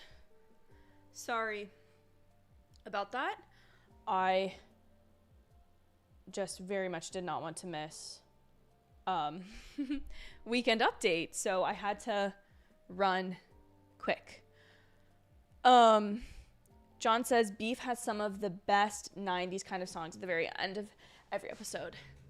Nice. So good music and Beef. Let me adjust my hair. Sorry. Guys, I'm having a good time. Thanks to everybody who's here. There's 5 of you concurrently, and I appreciate it so much. Thank you to John and Bailey who have been in the chat basically the whole time. Excuse me. I so appreciate you guys. And you guys make it so fun to get to do this. Like, I love watching award shows, and live streaming it is like so fun. It's just, it's a good time. It's a good time. Yeah, I need to like uncross. I need like a leg rest, I think. It's just a little like, I don't know. Oh, guys, also, do you like my, wrong side. Do you like my Animal Crossing, my Animal Crossing fossil pillow? It's really cute. Got that recently, you know? Oh, guys, other random update about film and television. I watched Saltburn today. Holy cow. Was that a wild ride? I came home this morning and was like, you know what? Like, I just feel like sitting down and watching this. And it was on Prime, and I was like, sure, why not? And wow. What a wild ride. What a talented actor Barry Keoghan is. What a talented actor Jacob Elordi is. Emerald Fennell. I'm a fan. I gotta say. It's wild. It's a lot. But I'm a fan.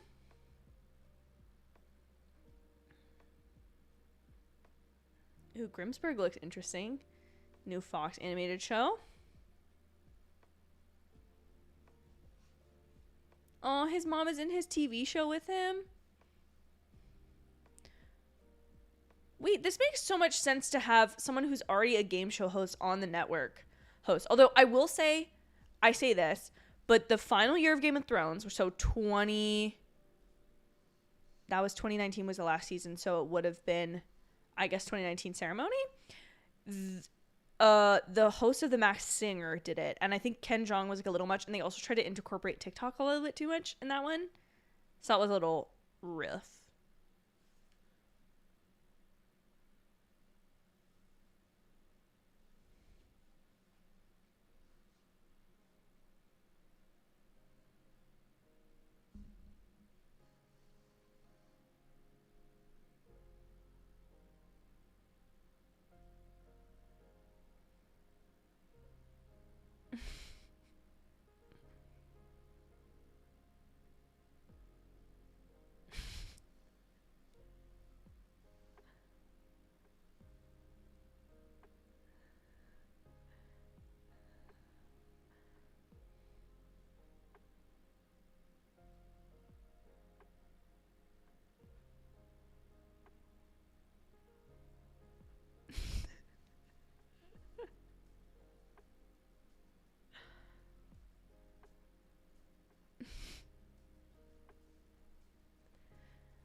Sorry, guys. I'm vibing a little too much today. I feel like I'm not as talkative as I was last week. How long has this stream been going for now? Nearly 2 hours. Y'all have stuck with me for nearly 2 hours. That's something. That is something.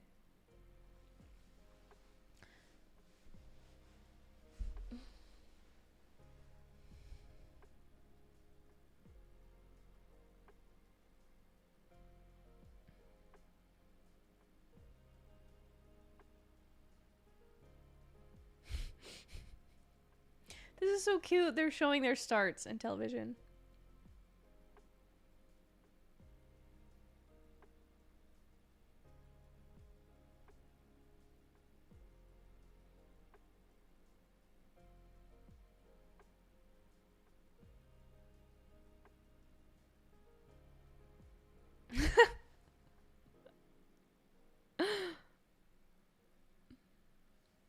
Directing for a drama.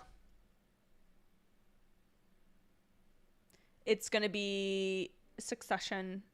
Mike Miliode for Connor's wedding. Living Plus was such a good episode.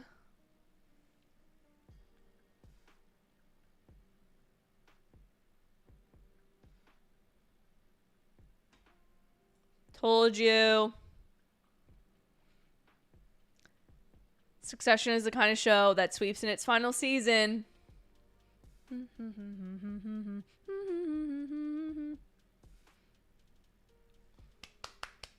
I love that episode. Remember how I said Forks was probably my favorite episode of the year? This is probably my just under that. That's not Jessica Chastain in the front row, is it? Am I crazy?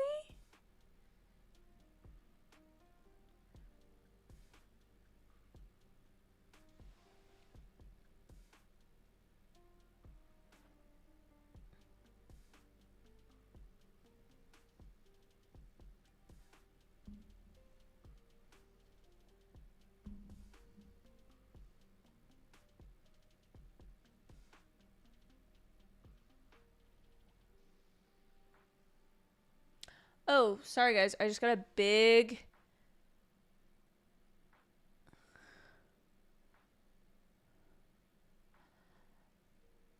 Sucks the Bear showrunner couldn't make it to the Emmys because he got the bid. Hey, Jack! Welcome to the stream! It is so good to see you in a stream chat. How are you, my friend? I hope you're having a great day. I hope you're enjoying your post-national championship success and your trip to the national championship. So cool. Congrats, my friend, on everything that's going on. Welcome to the stream. Hang out as long as you like. Okay, we're weekend updating. Sorry, guys. I'm so excited.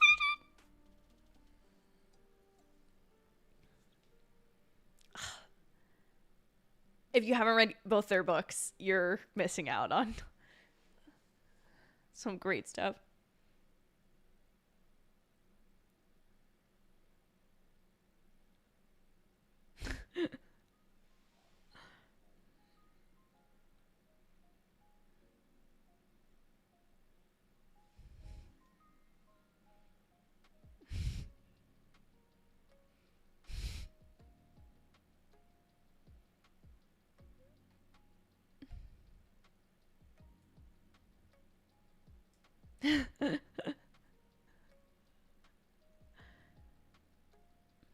I don't think this is on my ballot.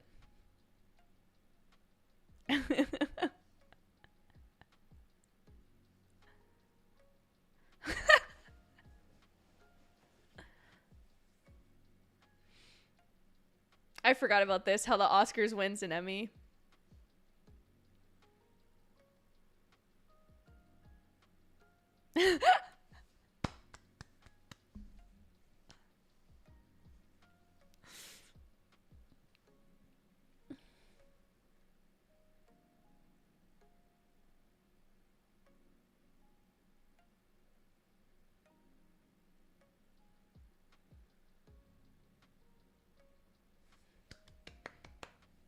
I love so much the two of them. I love Tina Fey and I love Amy Poehler.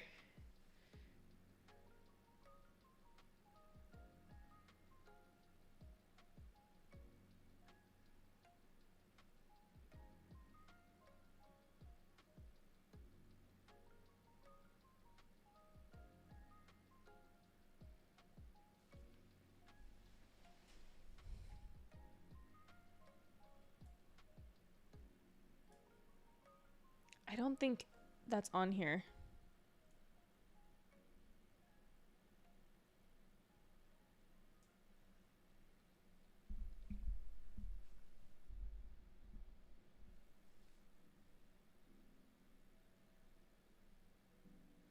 Bailey, yeah, I loved Saltburn. There's so much dark academia, so many books that I'm like, this is this, but better.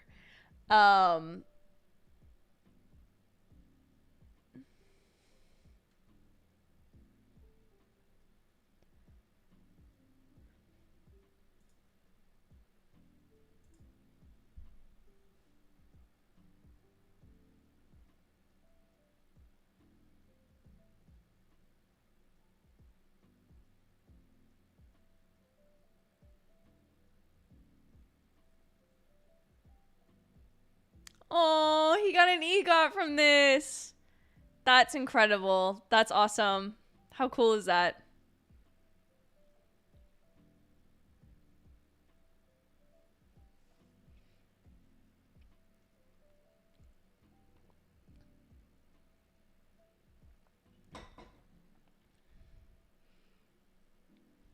Guys, I'm vibing with this stream. Oh, is this the whodunit that you were talking about? John? This looks good. Not sure if we're all getting this at the same time. This looks good.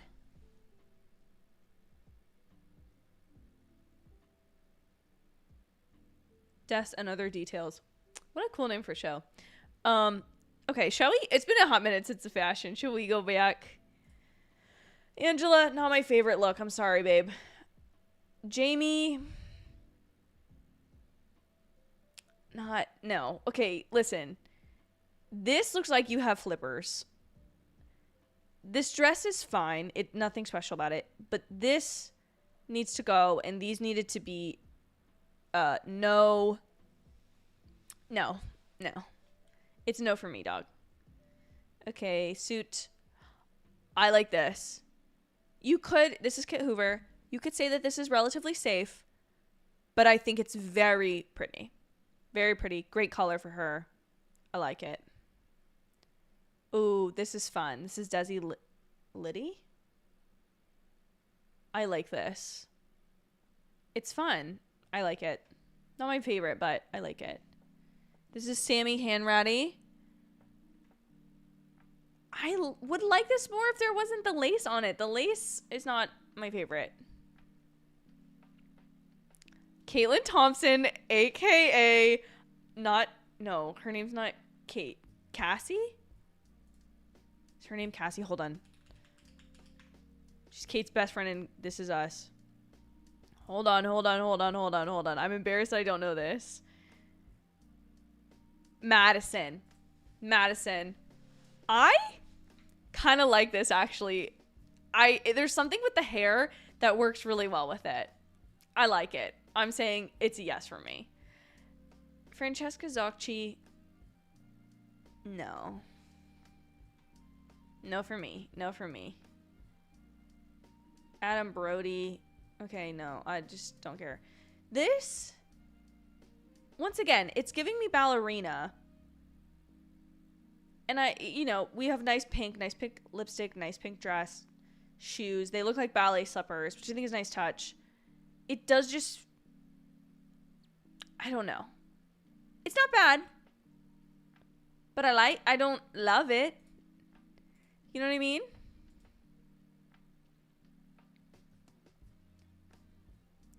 Carrie Neal. It's fine. Nothing is really, striking me. I like this better. Again, why? I don't know. Is this just the way they're standing? I just want it to be more. I don't need to see your toes. Put the dogs away. That's what I gotta say.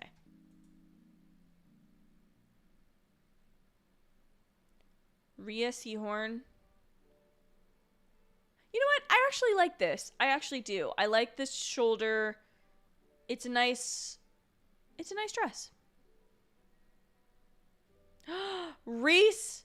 Okay, Reese's style is not my personal fave, but Reese, this is the guy from TikTok who became a TikTok social media promoter back behind the scenes person. He has basically my dream job would be to literally just be on a film set and make social media content. A lot of iconic sounds on Instagram and TikTok have come from Reese. And I respect his work. I do. Heather McMahon, I do like this. I'm sorry, I'm yawning.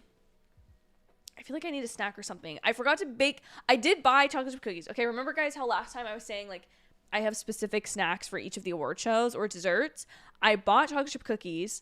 I just haven't made them yet. And now I feel like there's not enough time for me to run downstairs and get back up here in time. Oh, we're doing a Twilight Zone tribute.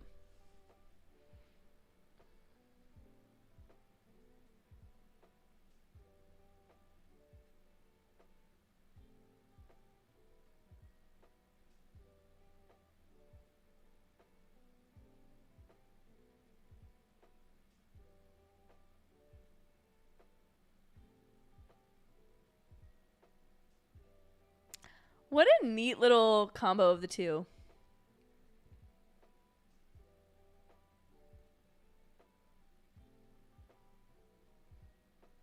I've never watched American Horror Story. Don't plan on it anytime soon because I'm scared.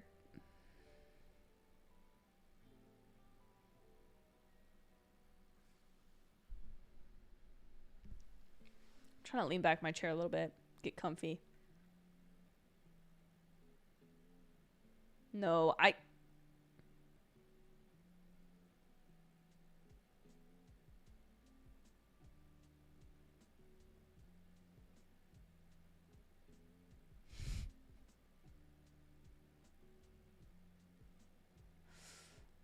literally hate scary stuff.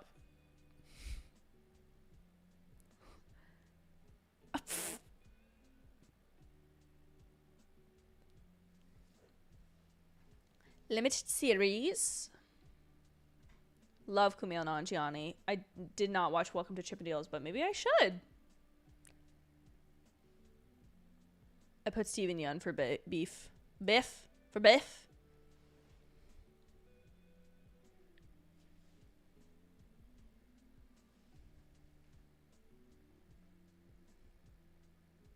What's it gonna be?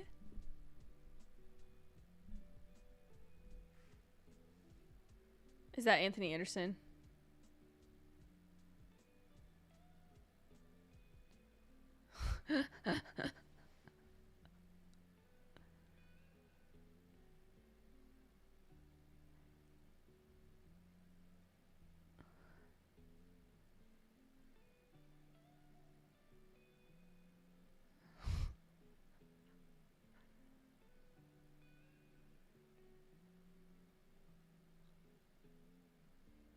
There it is.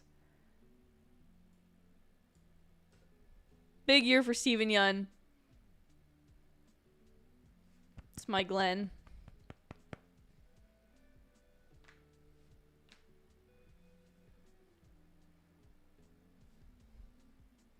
Sorry, guys. I don't know if you guys are chatting at all in the chat. I haven't seen anything come through in a hot second.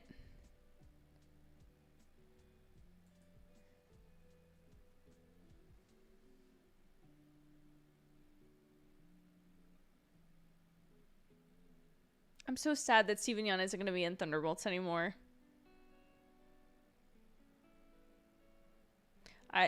Allie probably will win, John. But I had to root for my girls for Daisy Jones and the Six.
John says there's a rumor that Steven Yeun is going to be in Lee Isaac Chung's new movie After Twister. Lee Isaac Chung directed him in Minari, or Steven Yeun might be in Jordan Peele's next movie too. He's so talented. I'm just a little bit bummed that he won't be in Thunderbolts anymore.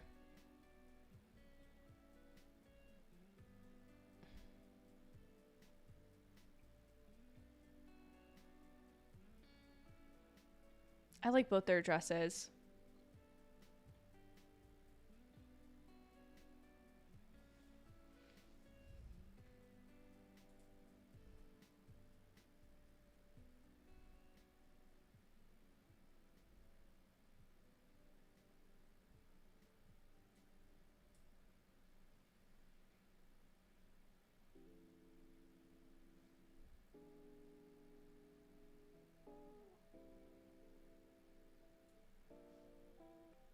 Here it is. I voted for Riley Keough. I couldn't not. Sorry, guys. I feel like I've been silent. I feel like I really need to start talking more. I apologize. I do love Catherine Hahn. But Riley Keough was born to play Daisy Jones.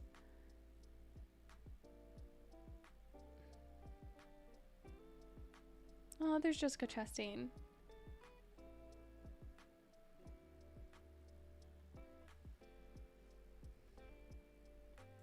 There it is. I should have known. These beef categories, when I divided them up, shouldn't have done it.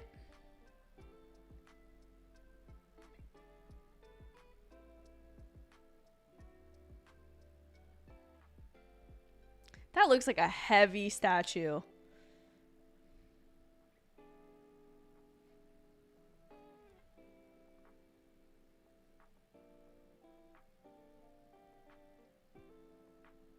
Like, that's a big base of a statue compared to like the Golden Globe or even the Oscar, I feel like.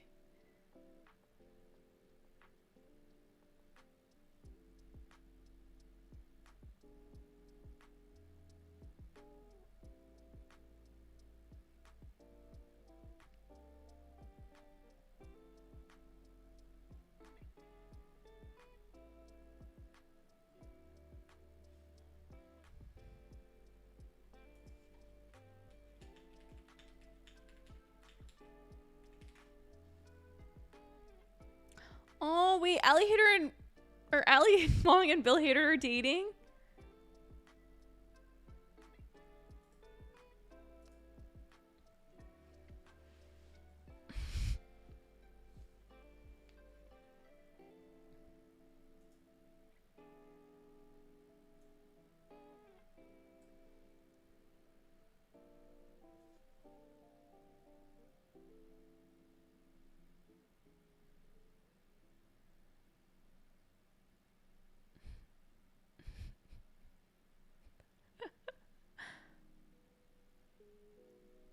It does make sense that his mom is there. I didn't realize that she was sort of like a part of his show too.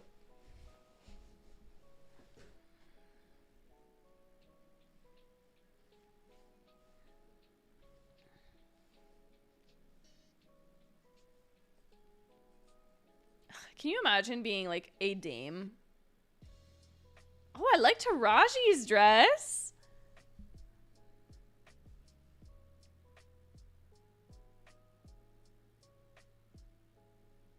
Yeah, I really like Taraji's dress.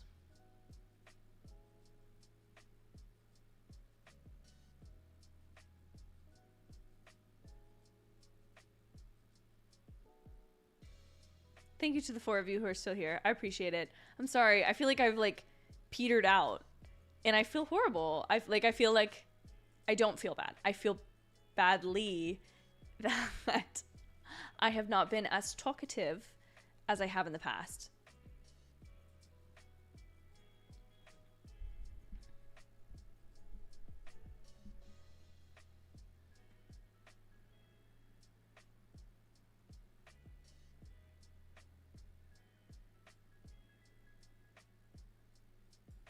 See, okay, what do we have left? We have drama series, comedy series, limited or anthology series, TV movie. Oh, literally just as I said that.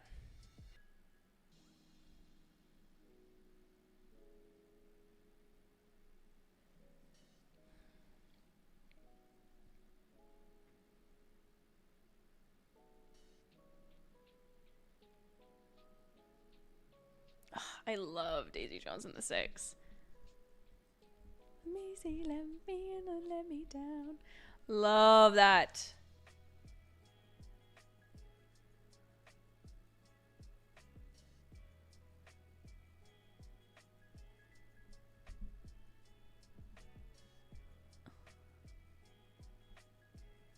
forgot about Obi-Wan Kenobi. I'm gonna be so honest. There you go. Who's surprised? Not me. Not me. Oh, sorry. I didn't even realize. I wasn't even... Oh, hold on. I just moved something I did not mean to move.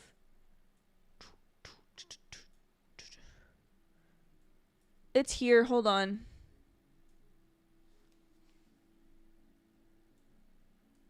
Hold on.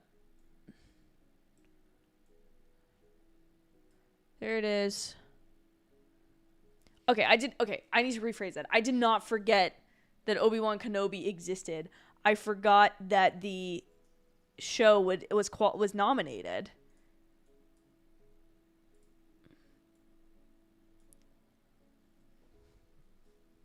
The Television Academy definitely likes Star Wars more than it likes Marvel. I'm just saying.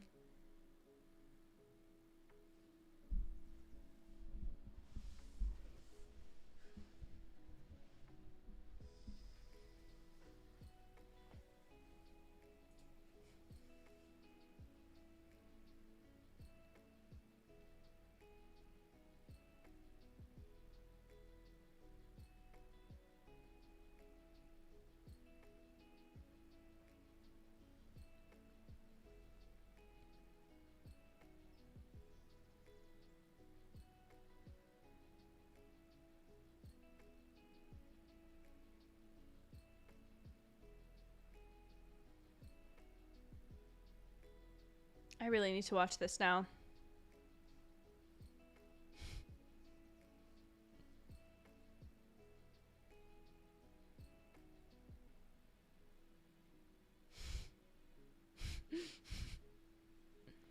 That was funny.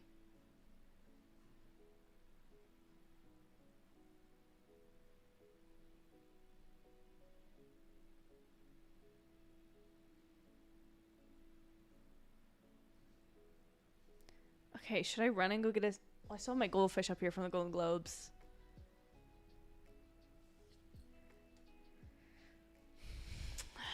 What do I do, guys, snack-wise? I don't think I have time to go bake the cookies. I could run down... I don't know. They probably won't be done till after the stream. I'm not going to disrupt it. I'm going to hold off. I'm not going to be chomping at goldfish on the stream. Maybe I need to lower this desk. All right, so thoughts so far on the Emmys. Thoughts so far.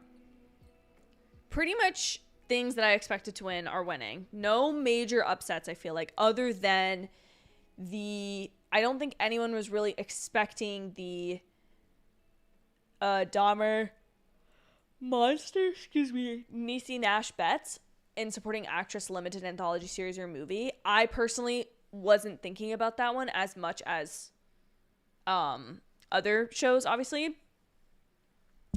But there's been no major upsets and nothing that I'm like, oh, wow, this is like, I don't know, nothing that I'm really shocked by, which is fine.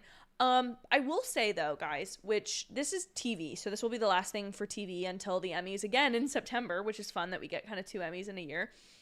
But I'm interested to see how the Oscars are going to shape up, because a couple of things at the Critics' Choice Awards happened that made me think the Oscars may not be as predictable as originally thought. Oh, I just did what I wasn't supposed to do, which is adjust the size of this. There we go. Fix this back. Sorry. I'm just curious to see what is everyone's kind of like front runner for Best Picture. What, obviously, I don't know that we even have nominations yet. Excuse me. I guess I should check that, right? Let's see. Oscars. Nominations. Oh, I'm so tired. I'm sorry, guys. I keep yawning.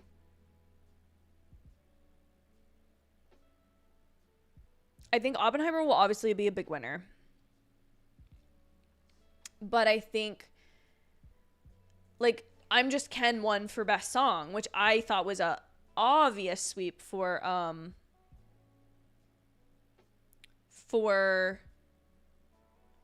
what am I trying to say? For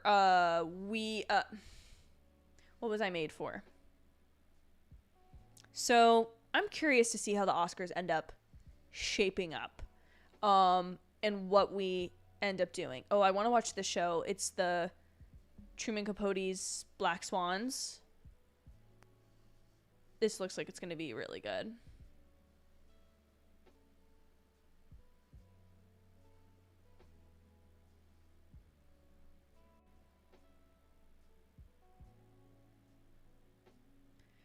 I love the period piece look of this show. Again, don't know that all of you are getting the same ads that I'm getting, but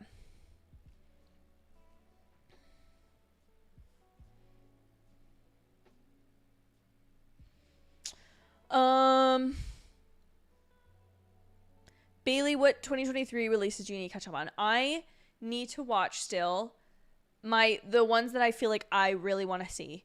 Saltburn was one of them. Watched that. Loved it. I need to watch Priscilla, mostly because I want to. Again, I don't know that it's going to be a big, contender. And then I am pretty excited about watching American Fiction, which has just such a great cast. But beyond those, I don't know. What else do I really want to catch up on from last year? I will say I still have yet to film my ranking 2023 movies video, which I will do because that was one of my favorite videos I did last year for 2022 movies, doing a tier list for them. So I'm very excited to do that again this year as soon as, again, I get the time. I thought about filming some stuff after this tonight, but I think I'm going to end up making cookies and going to bed because that's just how tired I am at this point. As you can tell, they're using a One Direction song in this dating show trailer or commercial. Farmer Wants a Wife. That's what it's called. I feel like I'm trying to think what other movies from last year. I guess I should look. Oh, Holdovers. I desperately need to see the Holdovers. It was actually there was a Blu-ray at Target the other day that I almost got. What were, let's see, 2023 movies. And I'll answer the question for you guys now. Lists. I wanted to see Godzilla -1. I'm not as hot as watching Wonka, but I would like to see it at some point. Okay, hold on, we're back. Anthony Anderson's back.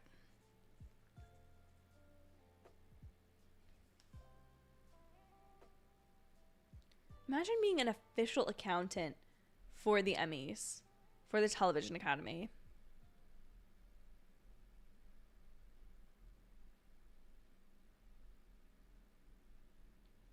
Oh, Poor Things. That's what I'm using.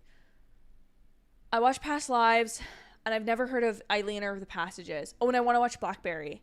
I started to watch it, but I realized I should watch this with Christian. He would love it. Happy 75th birthday to the Emmys. I should have made a birthday cake. Which Oscars is this?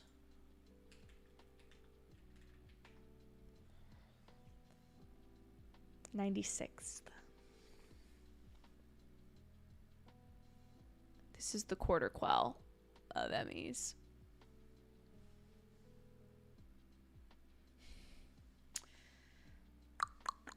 Sorry. Oh.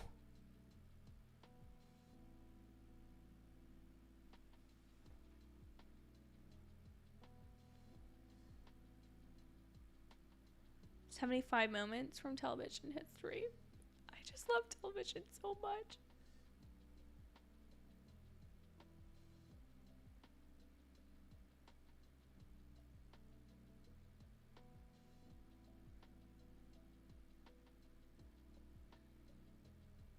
I wonder if they have it written out somewhere.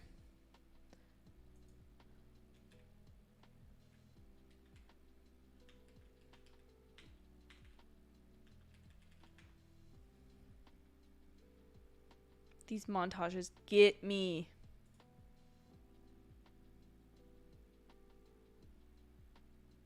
Breaking Bad.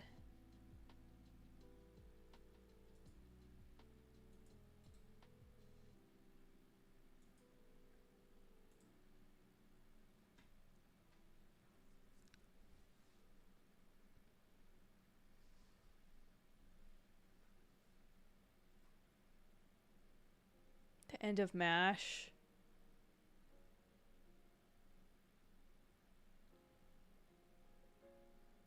Oh, that was kind of short. I feel like they could have...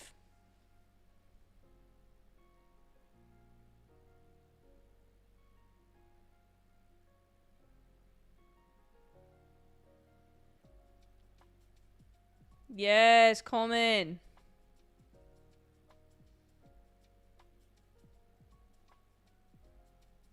This is so interesting, the moments they've picked.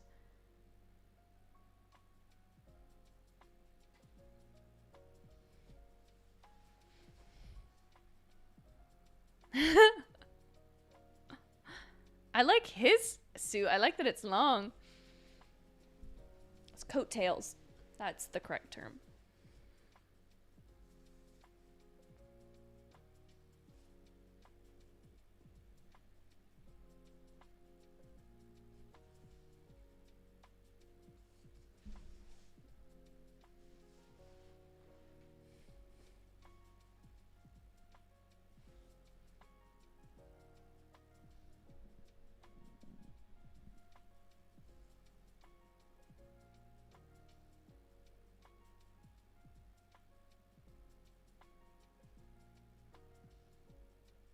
I love her dress so much. It's so stunning.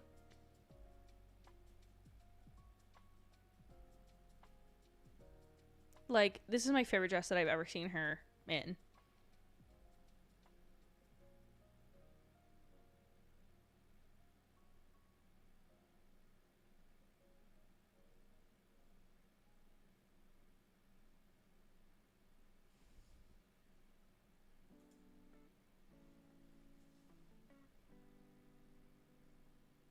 I want to see Rustin.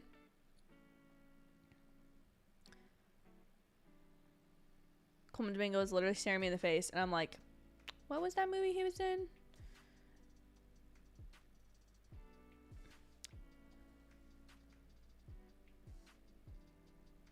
From last year, I also want to see... I'd like to see The Creator at some point, and I really want to see Anyone But You. I'm trying to debate if I can try to get a showing of Anyone But You soon, or if I should wait till that's on digital and just go see Mean Girls musical.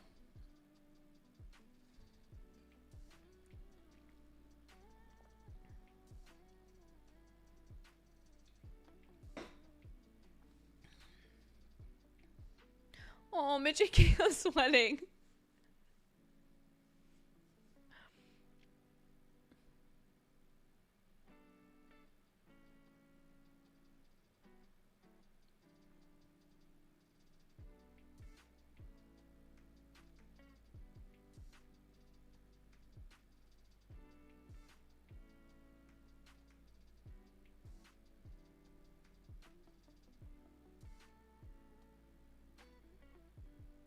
Pose. I never finished Pose, and I loved that show.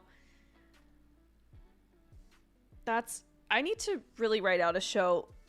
I've been wanting to do a video series where, like, I watch everything that I have wanted to watch. Every series I'm in the middle of, every TV series I'm in the middle of, I've wanted to watch, like, catch up on and track. And I have not started that process, but I think this year is going to be the year that I do it, because there are so many TV shows that I'm like, oh yeah, I never finished that. Oh yeah. And it's like, you could just have it on the background and finish it. And I don't know why I haven't.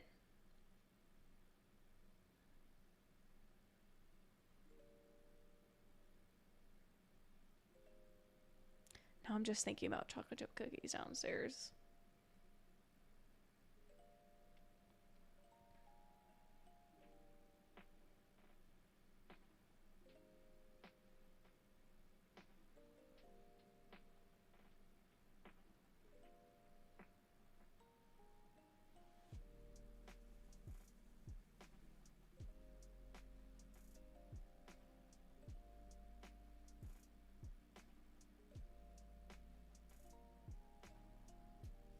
want to look through this 75 most impactful moments.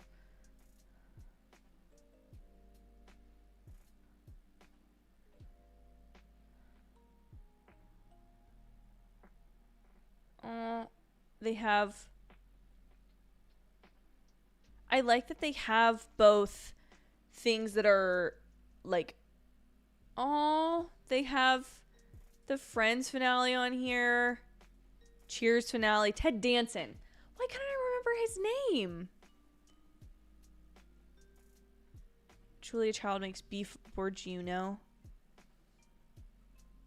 And the French chef. Whitney Houston performing Star Spangled Banner. Oh, Justin Timberlake pulling off part of Janet Jackson costume. Glad that made that on there. Like, coronation of Queen Elizabeth II was televised. We have The Last of Us is on here. Listen, I love that episode too. But is that in the top 75 moments of television ever?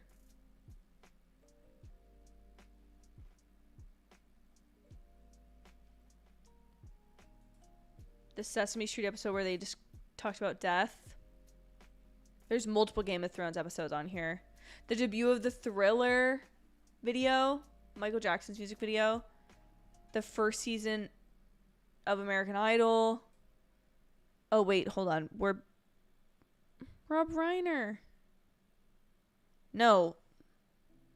Is that Rob Reiner? Am I crazy? No, that is Rob Reiner. I know my stuff. I know what I'm talking about.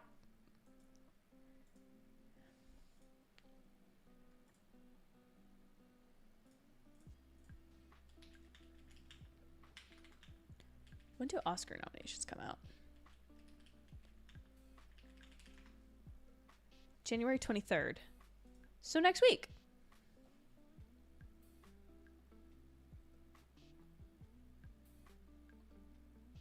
How did they move? I want to know how they did all these sets.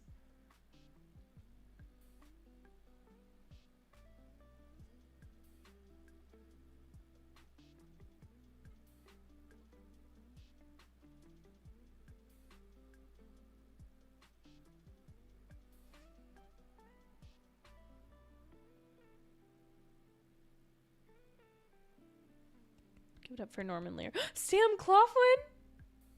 My love.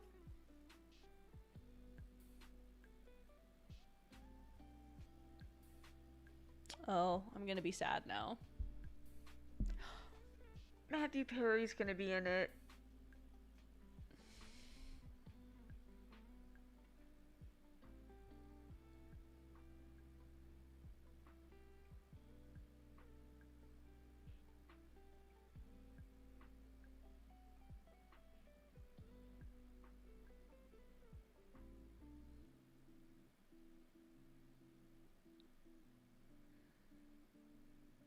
Oh, bro, I'm gonna be sad now.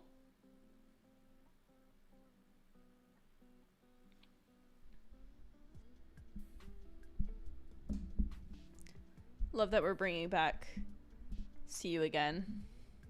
I mean, it's a perfect song for an in memoriam.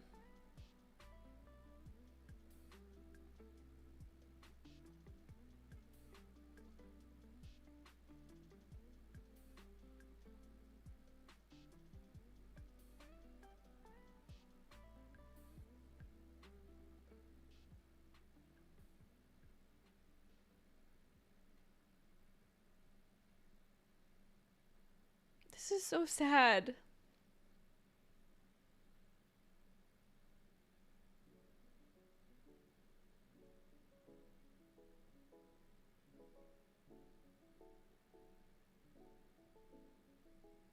Oh, I forgot that Angela Land. See, this is where you forget. Oh, and Twitch.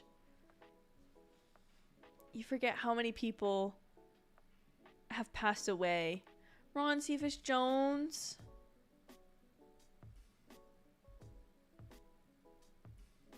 Angus oh.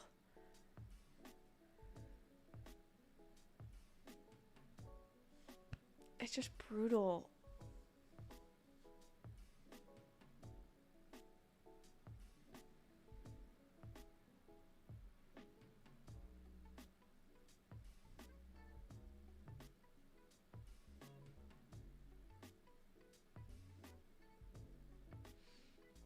Lance Reddick.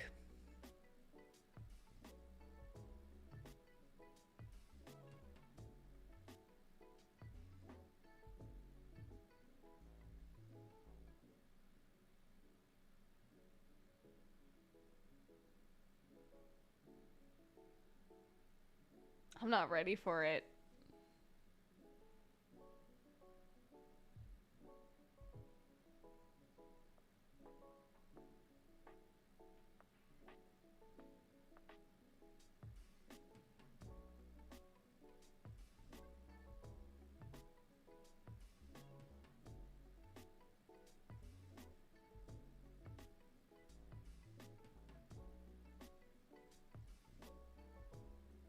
I forgot Leslie Jordan had passed.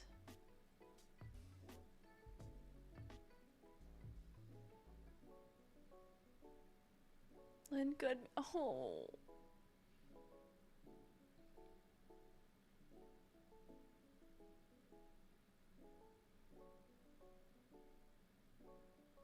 Guys, this is so sad. It feels worse watching an in memoriam on a stream.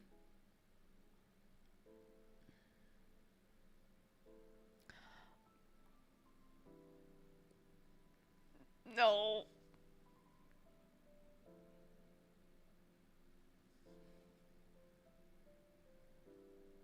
Stop.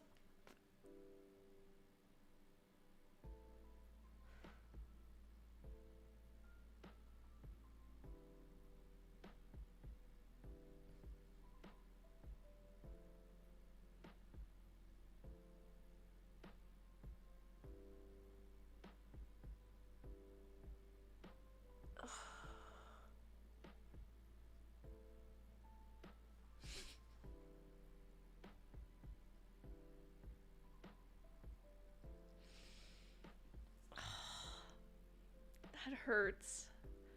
That hurts. Okay, well, should we go to a fashion break? Because I'm gonna cry if I think about that anymore. Let's go back to fashion and distract myself. Laverne Cox, I actually really like this. That was super emotional.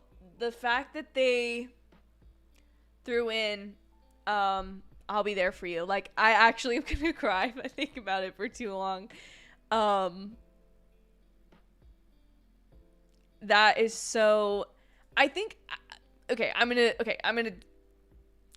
talk about Matthew Perry for a hot second. I love Friends, and Matthew Perry, Chandler, is my favorite friend.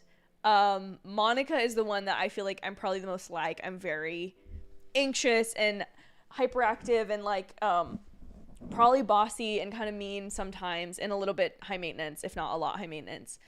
But Chandler is such a special character because of how Matthew Perry used comedy to cope with his own struggles, and yet that helps other people cope with their own struggles, and however major or minor those might be. And so it's incredibly, when they were talking about earlier how television does shape our world, and that's something that I like genuinely truly believe, not to make this stream a soapbox, but like it's on a commercial right now, like you're gonna have to listen to me, I'm sorry. Television does really shape the way that we see the world and the way that we see other people, and there's something that is so personal and impactful about like being in your own house where like no one else can really be a part of other than your family. It's a sacred, special place, your house and where you live, and to invite, even though you're not physically opening the door and inviting like these stars of these shows in, you are welcoming them into your home, their values, their voices, their thoughts, their characters they play into your home through your television screen once a week, if not more. And in binge culture, it's so many more times than once a week. And I think you build that personal I don't know if parasocial is the right word, but you build a relationship with a character, and therefore an actor playing them you have a relationship with. And so there's something so incredibly impactful about a character like that, or the actor of a character that they haven't played in 20 years, passing away is so, I don't know, for me, Matthew Perry passing away was such a, there's something about the Friends cast, and it felt like they would live forever. And especially because Matthew Perry at the time had publicly gone through so many struggles before, life and death situations before, and seemed to be on a sober streak. And it's so incredibly heartbreaking when, I think it makes me so sad to think about the fact that all the other 5 friends still are alive and with us, and he's not, despite the fact that the 6 of them feel like eternal and invincible. And it's, I don't know, that to me has been probably the most impactful celebrity passing of at least my adult life, I would say, but maybe a lot of it, because like I've been watching Friends for years, and even before I was like watching it, you know, you catch episodes on TV, like on when your mom's watching TV, or like when you're at your grandma's. I remember I watched an episode where Monica and Chandler decide they want to have a baby at my parents' or my grandma's house. And that's so, I don't know. Maybe not everybody feels that way. I know a lot of the world was very impacted by Matthew Perry's. Anyways, I don't want to keep everything too sad. We'll switch back to the fashion for a period of time. I like Laverne Cox's dress. It's not that I dislike Zuri Hall's dress here. I don't know that I like the bunching. Just in general on a dress, I'm not a huge fan of. I like this. If you're going to go with something more stiff like this satin, I feel like going with something metallic like this works well. Even though I know earlier I had said, like, I don't want to half and halves. Oh, and that's it. That's 77 out of 77 of the Vogue ones. And you want to know who's my favorite? Camilla Morone. Let me get back up to her.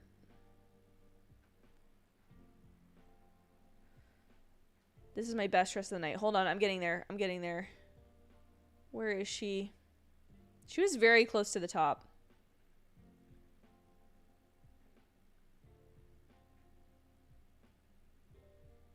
Keep going.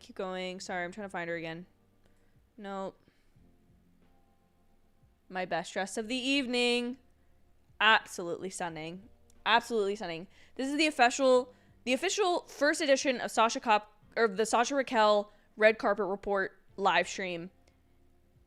Camilla Morone is our best dressed of the evening. The Red Carpet Report.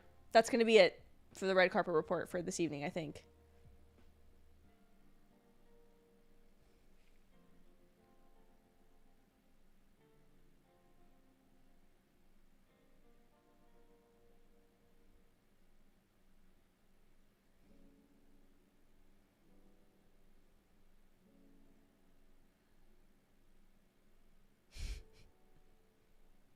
What is happening?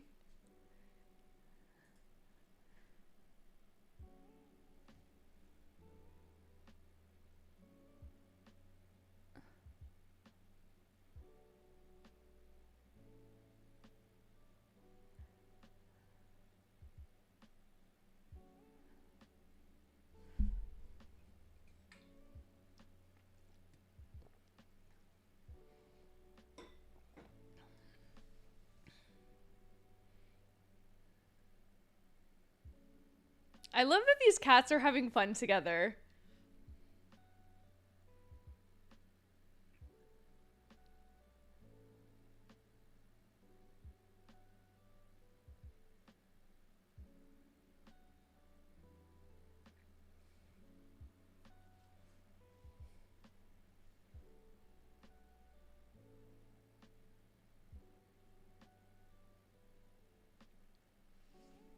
Lead actor in a drama.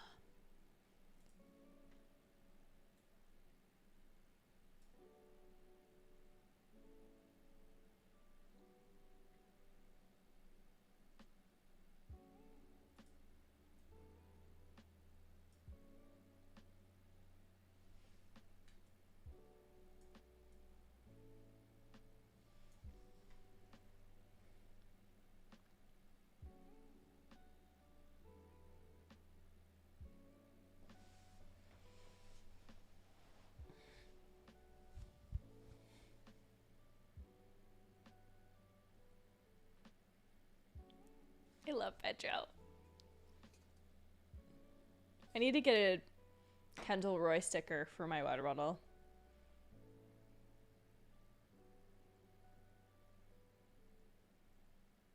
There it is.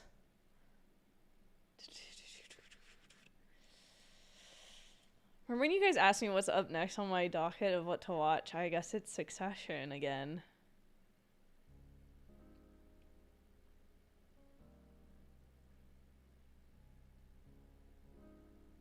Aww.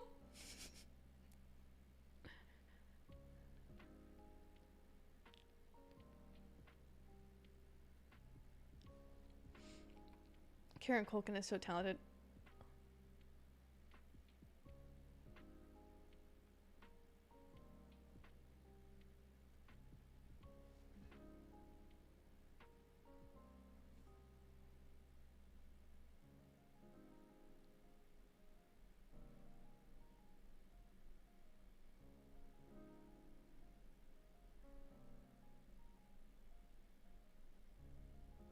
I do just love Jeremy Strong, though. I feel bad that he's kind of been...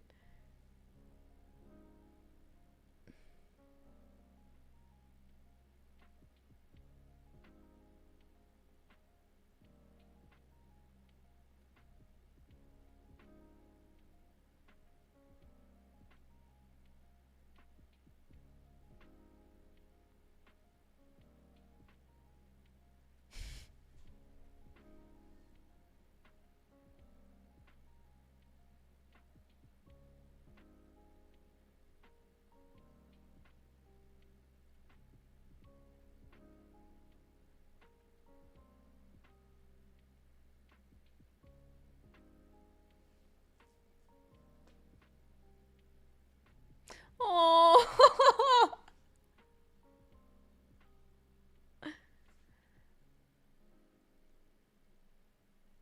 oh, that's so cute. That's adorable.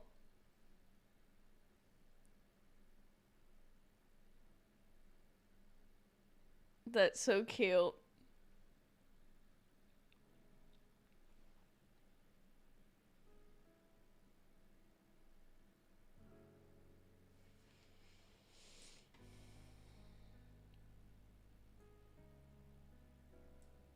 Okay.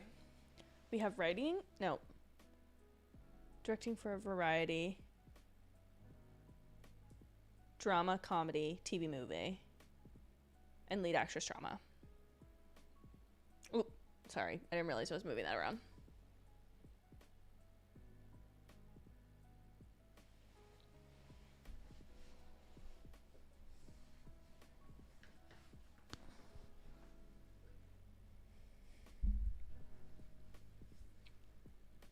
Okay, for lead actress in a drama, I did put Bella Ramsey.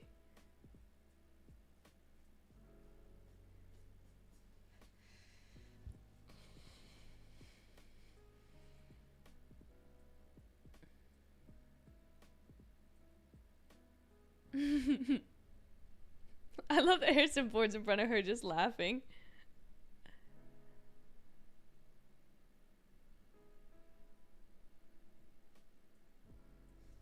Jodie Foster.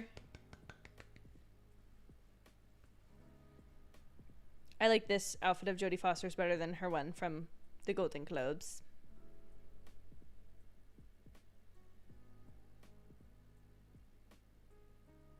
I would like to watch Naiad from 2023.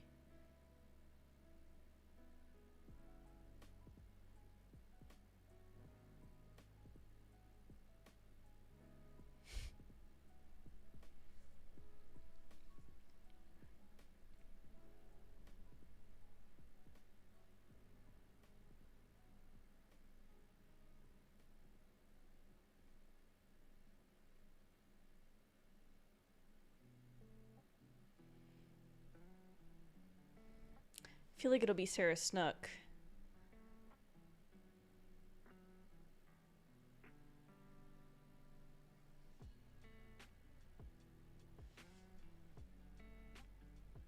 Or Sarah Snook. I think it's gonna be Sarah Snook, but I want it to be Bella Ramsey.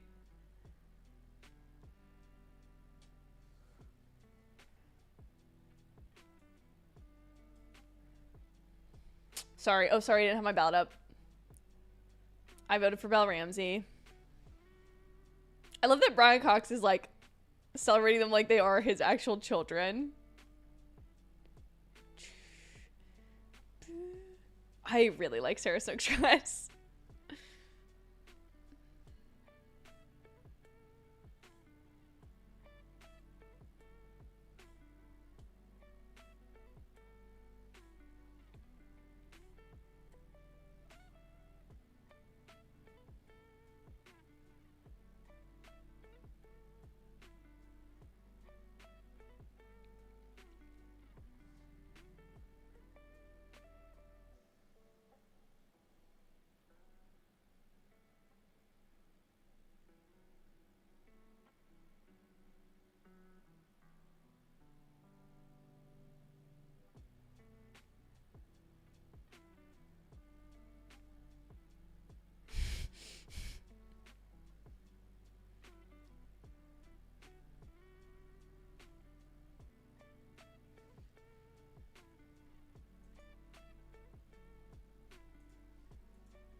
Oh.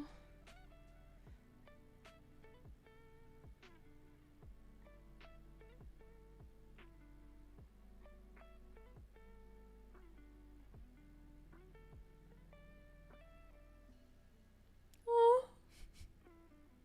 Not all the Succession cast talking about their kids. Makes me emotional. So happy for Sarah Snook.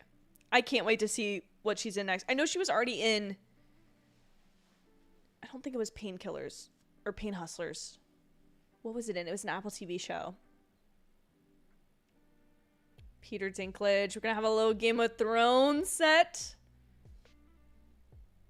I want to know how long it took them to make these. I'm so excited to see Argyle, guys. Okay, last week I went on a huge rant about how the Swifties need to calm down. But I think this movie is going to be a fun time, so I'm excited. I'm excited about it. Okay, let's do a tally, and I'll actually write it down this time, of my ballot. Oh, hold on.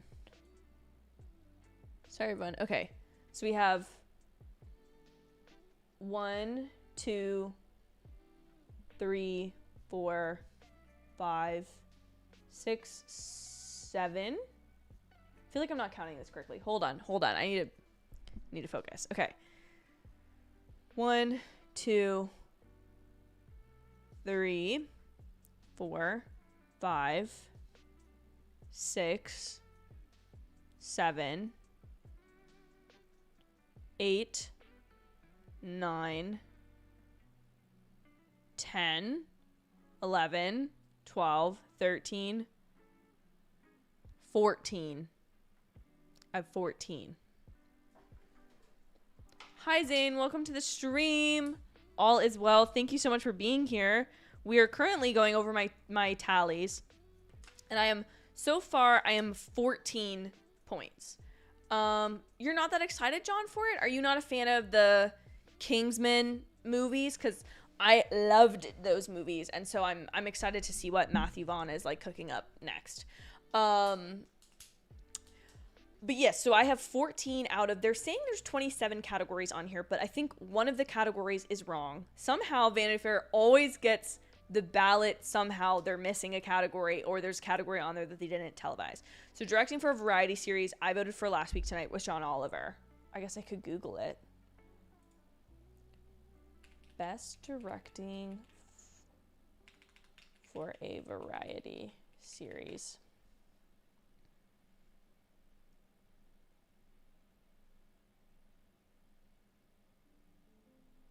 Creative. It was Liz Patrick for Saturday Night Live, I think. Okay, so I did not get that one correct. So okay. So I am 14. I know, I really was, Bailey. Like, the first 5 out the gate I had, which does make me feel pretty good about myself. And then I got my typical... I think I feel good about I knew the Succession was going to win. Oh, Zane. Zane, thank you so much for the, hold on, let me put your super chat. That is so kind. Thank you so much for the super chat. That is so sweet of you to come into the stream at the last minute and provide a super chat. Thank you so much. Thank you for being here. Zane, what was your favorite win of the night? What show were you rooting for? Do you have a best dressed? Let me know. Yes, Bailey, please give your thoughts on fave best dress. I would love to hear them. Mine is definitely Camila Marone, as has been said. She's just, I need to stop picking up pens. She was just stunning. Zane, that was so kind of you. Thank you so much. Thank you so much. I am, okay, so Mikhail Bella Bowman, Rachel Brosnahan, Simona Tabasco. That cannot be how you say it. Is it Tabasco? Beatrice Grano, Jenna Ortega, Ayo Edebiri, Maria Bello. Let me see. Okay, it's not going back. Let me see if I can find. Well, let me go to live and then I'll.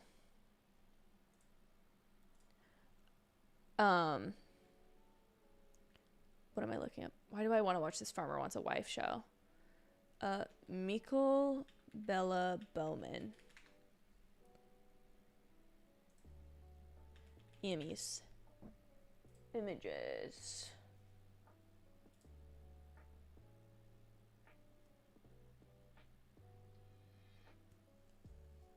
Oh, an I Love Lucy tribute. No, that's 2021.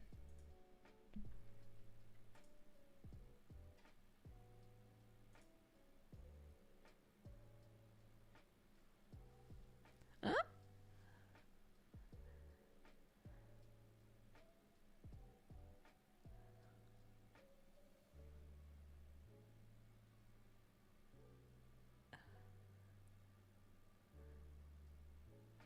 These are such fun little bits.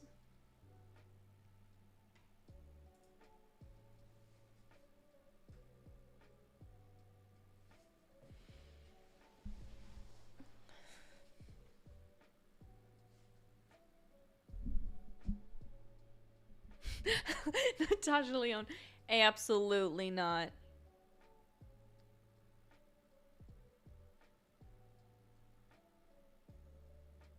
It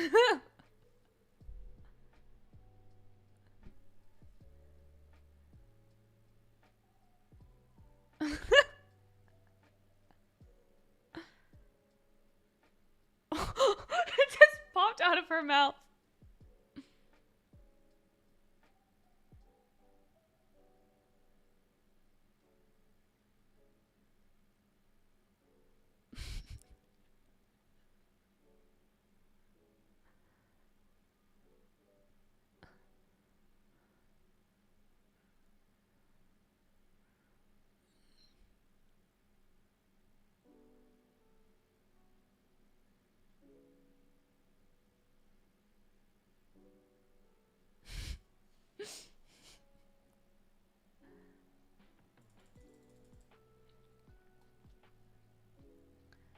All right, here we go. Best comedy.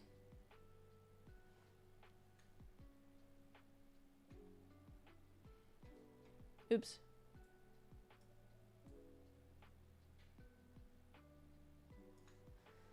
I feel like it's going to be The Bear.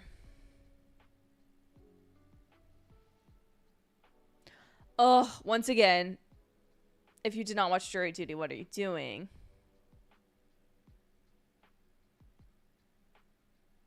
Oh, I want to watch Lessons in Chemistry, and I'd like to eventually have seen all of Marvelous Mrs. Maisel. I need to catch up on Only Murders.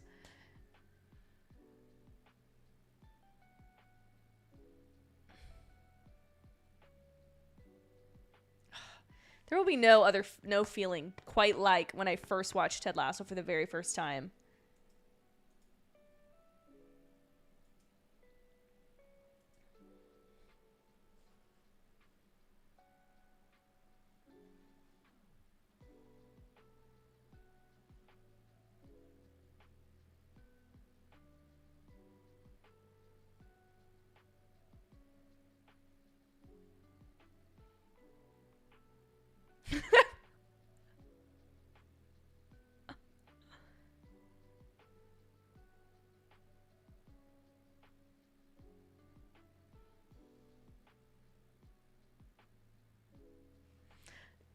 I'm very happy about this. Even though I did not vote for them because I am dumb and I thought that Ted Lasso was going to sweep. But evidently, that is not correct. Congratulations to the Bear on their sweep. Look at those 3 winners right there.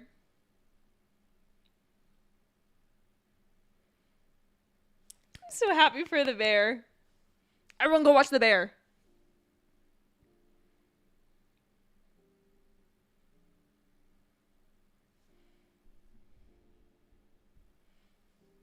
Oh, I'm sorry to Jason Sudeikis and Ted Lasso, but it had its time. It really did.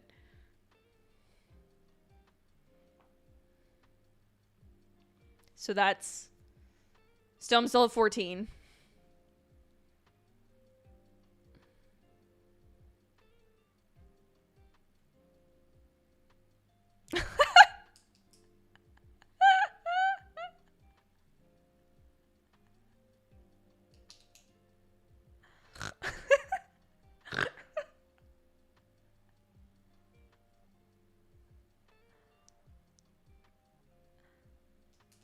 Wait, I have to know.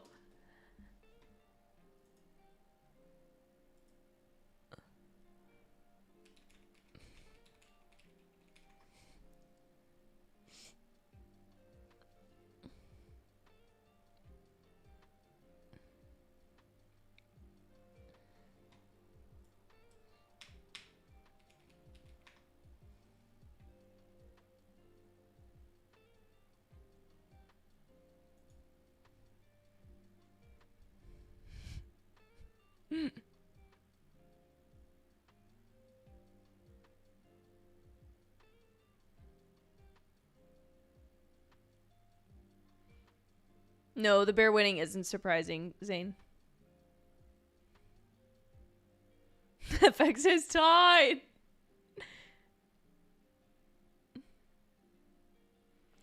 If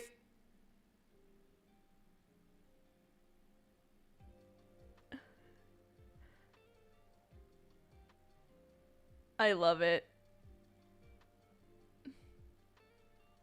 Here comes Peter Dinklage.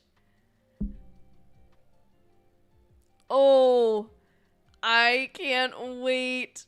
I can't wait for House of Dragon to come back.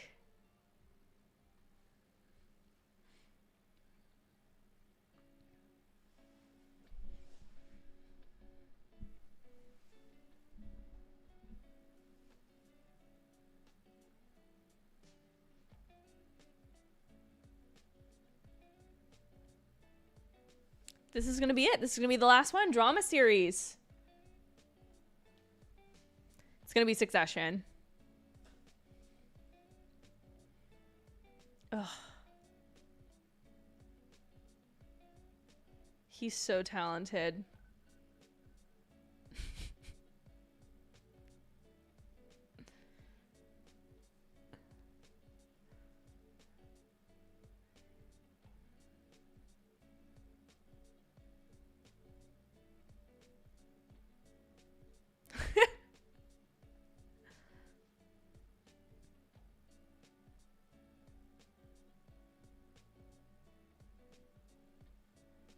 Yeah, Ted Lasso had its time to shine, Zane. You're right.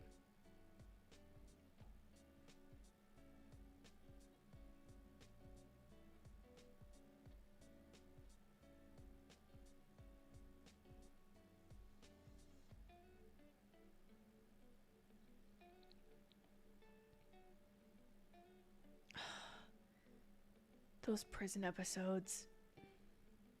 So good.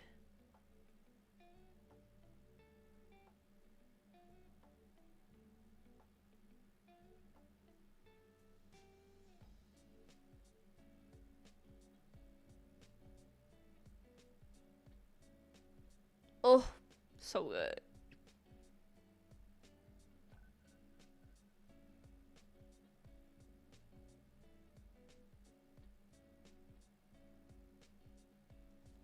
No, stop. I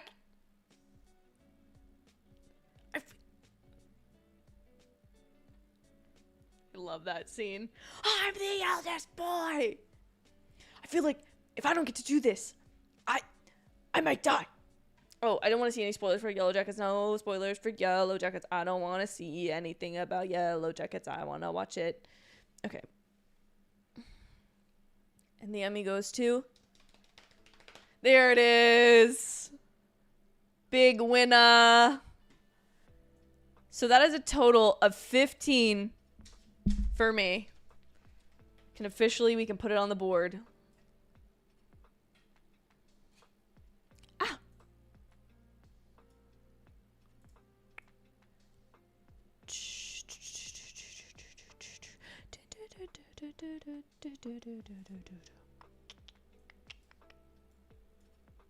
Okay, so at the Golden Globes, I got, I think, a 13 out of 20 something.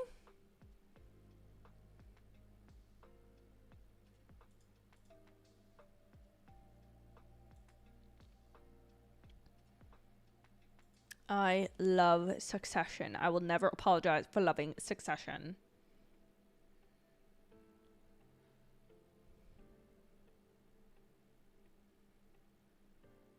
Thank you so much for being here, Zane. I so appreciate it.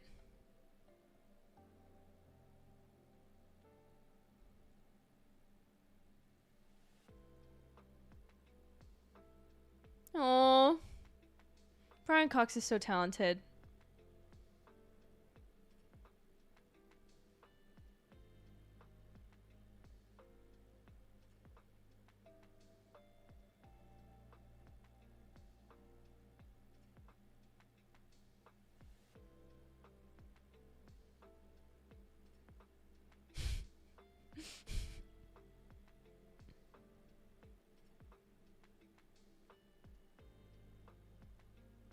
Aww. I can't believe it's over. Even though I finished it all like so long ago.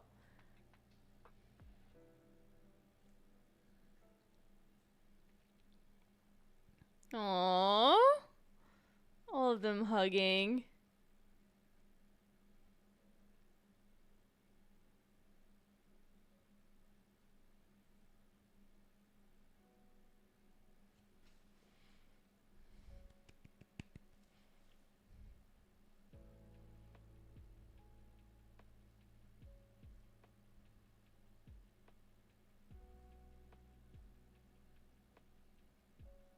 He did a phenomenal job hosting. I'm sorry. I do not need to see any more.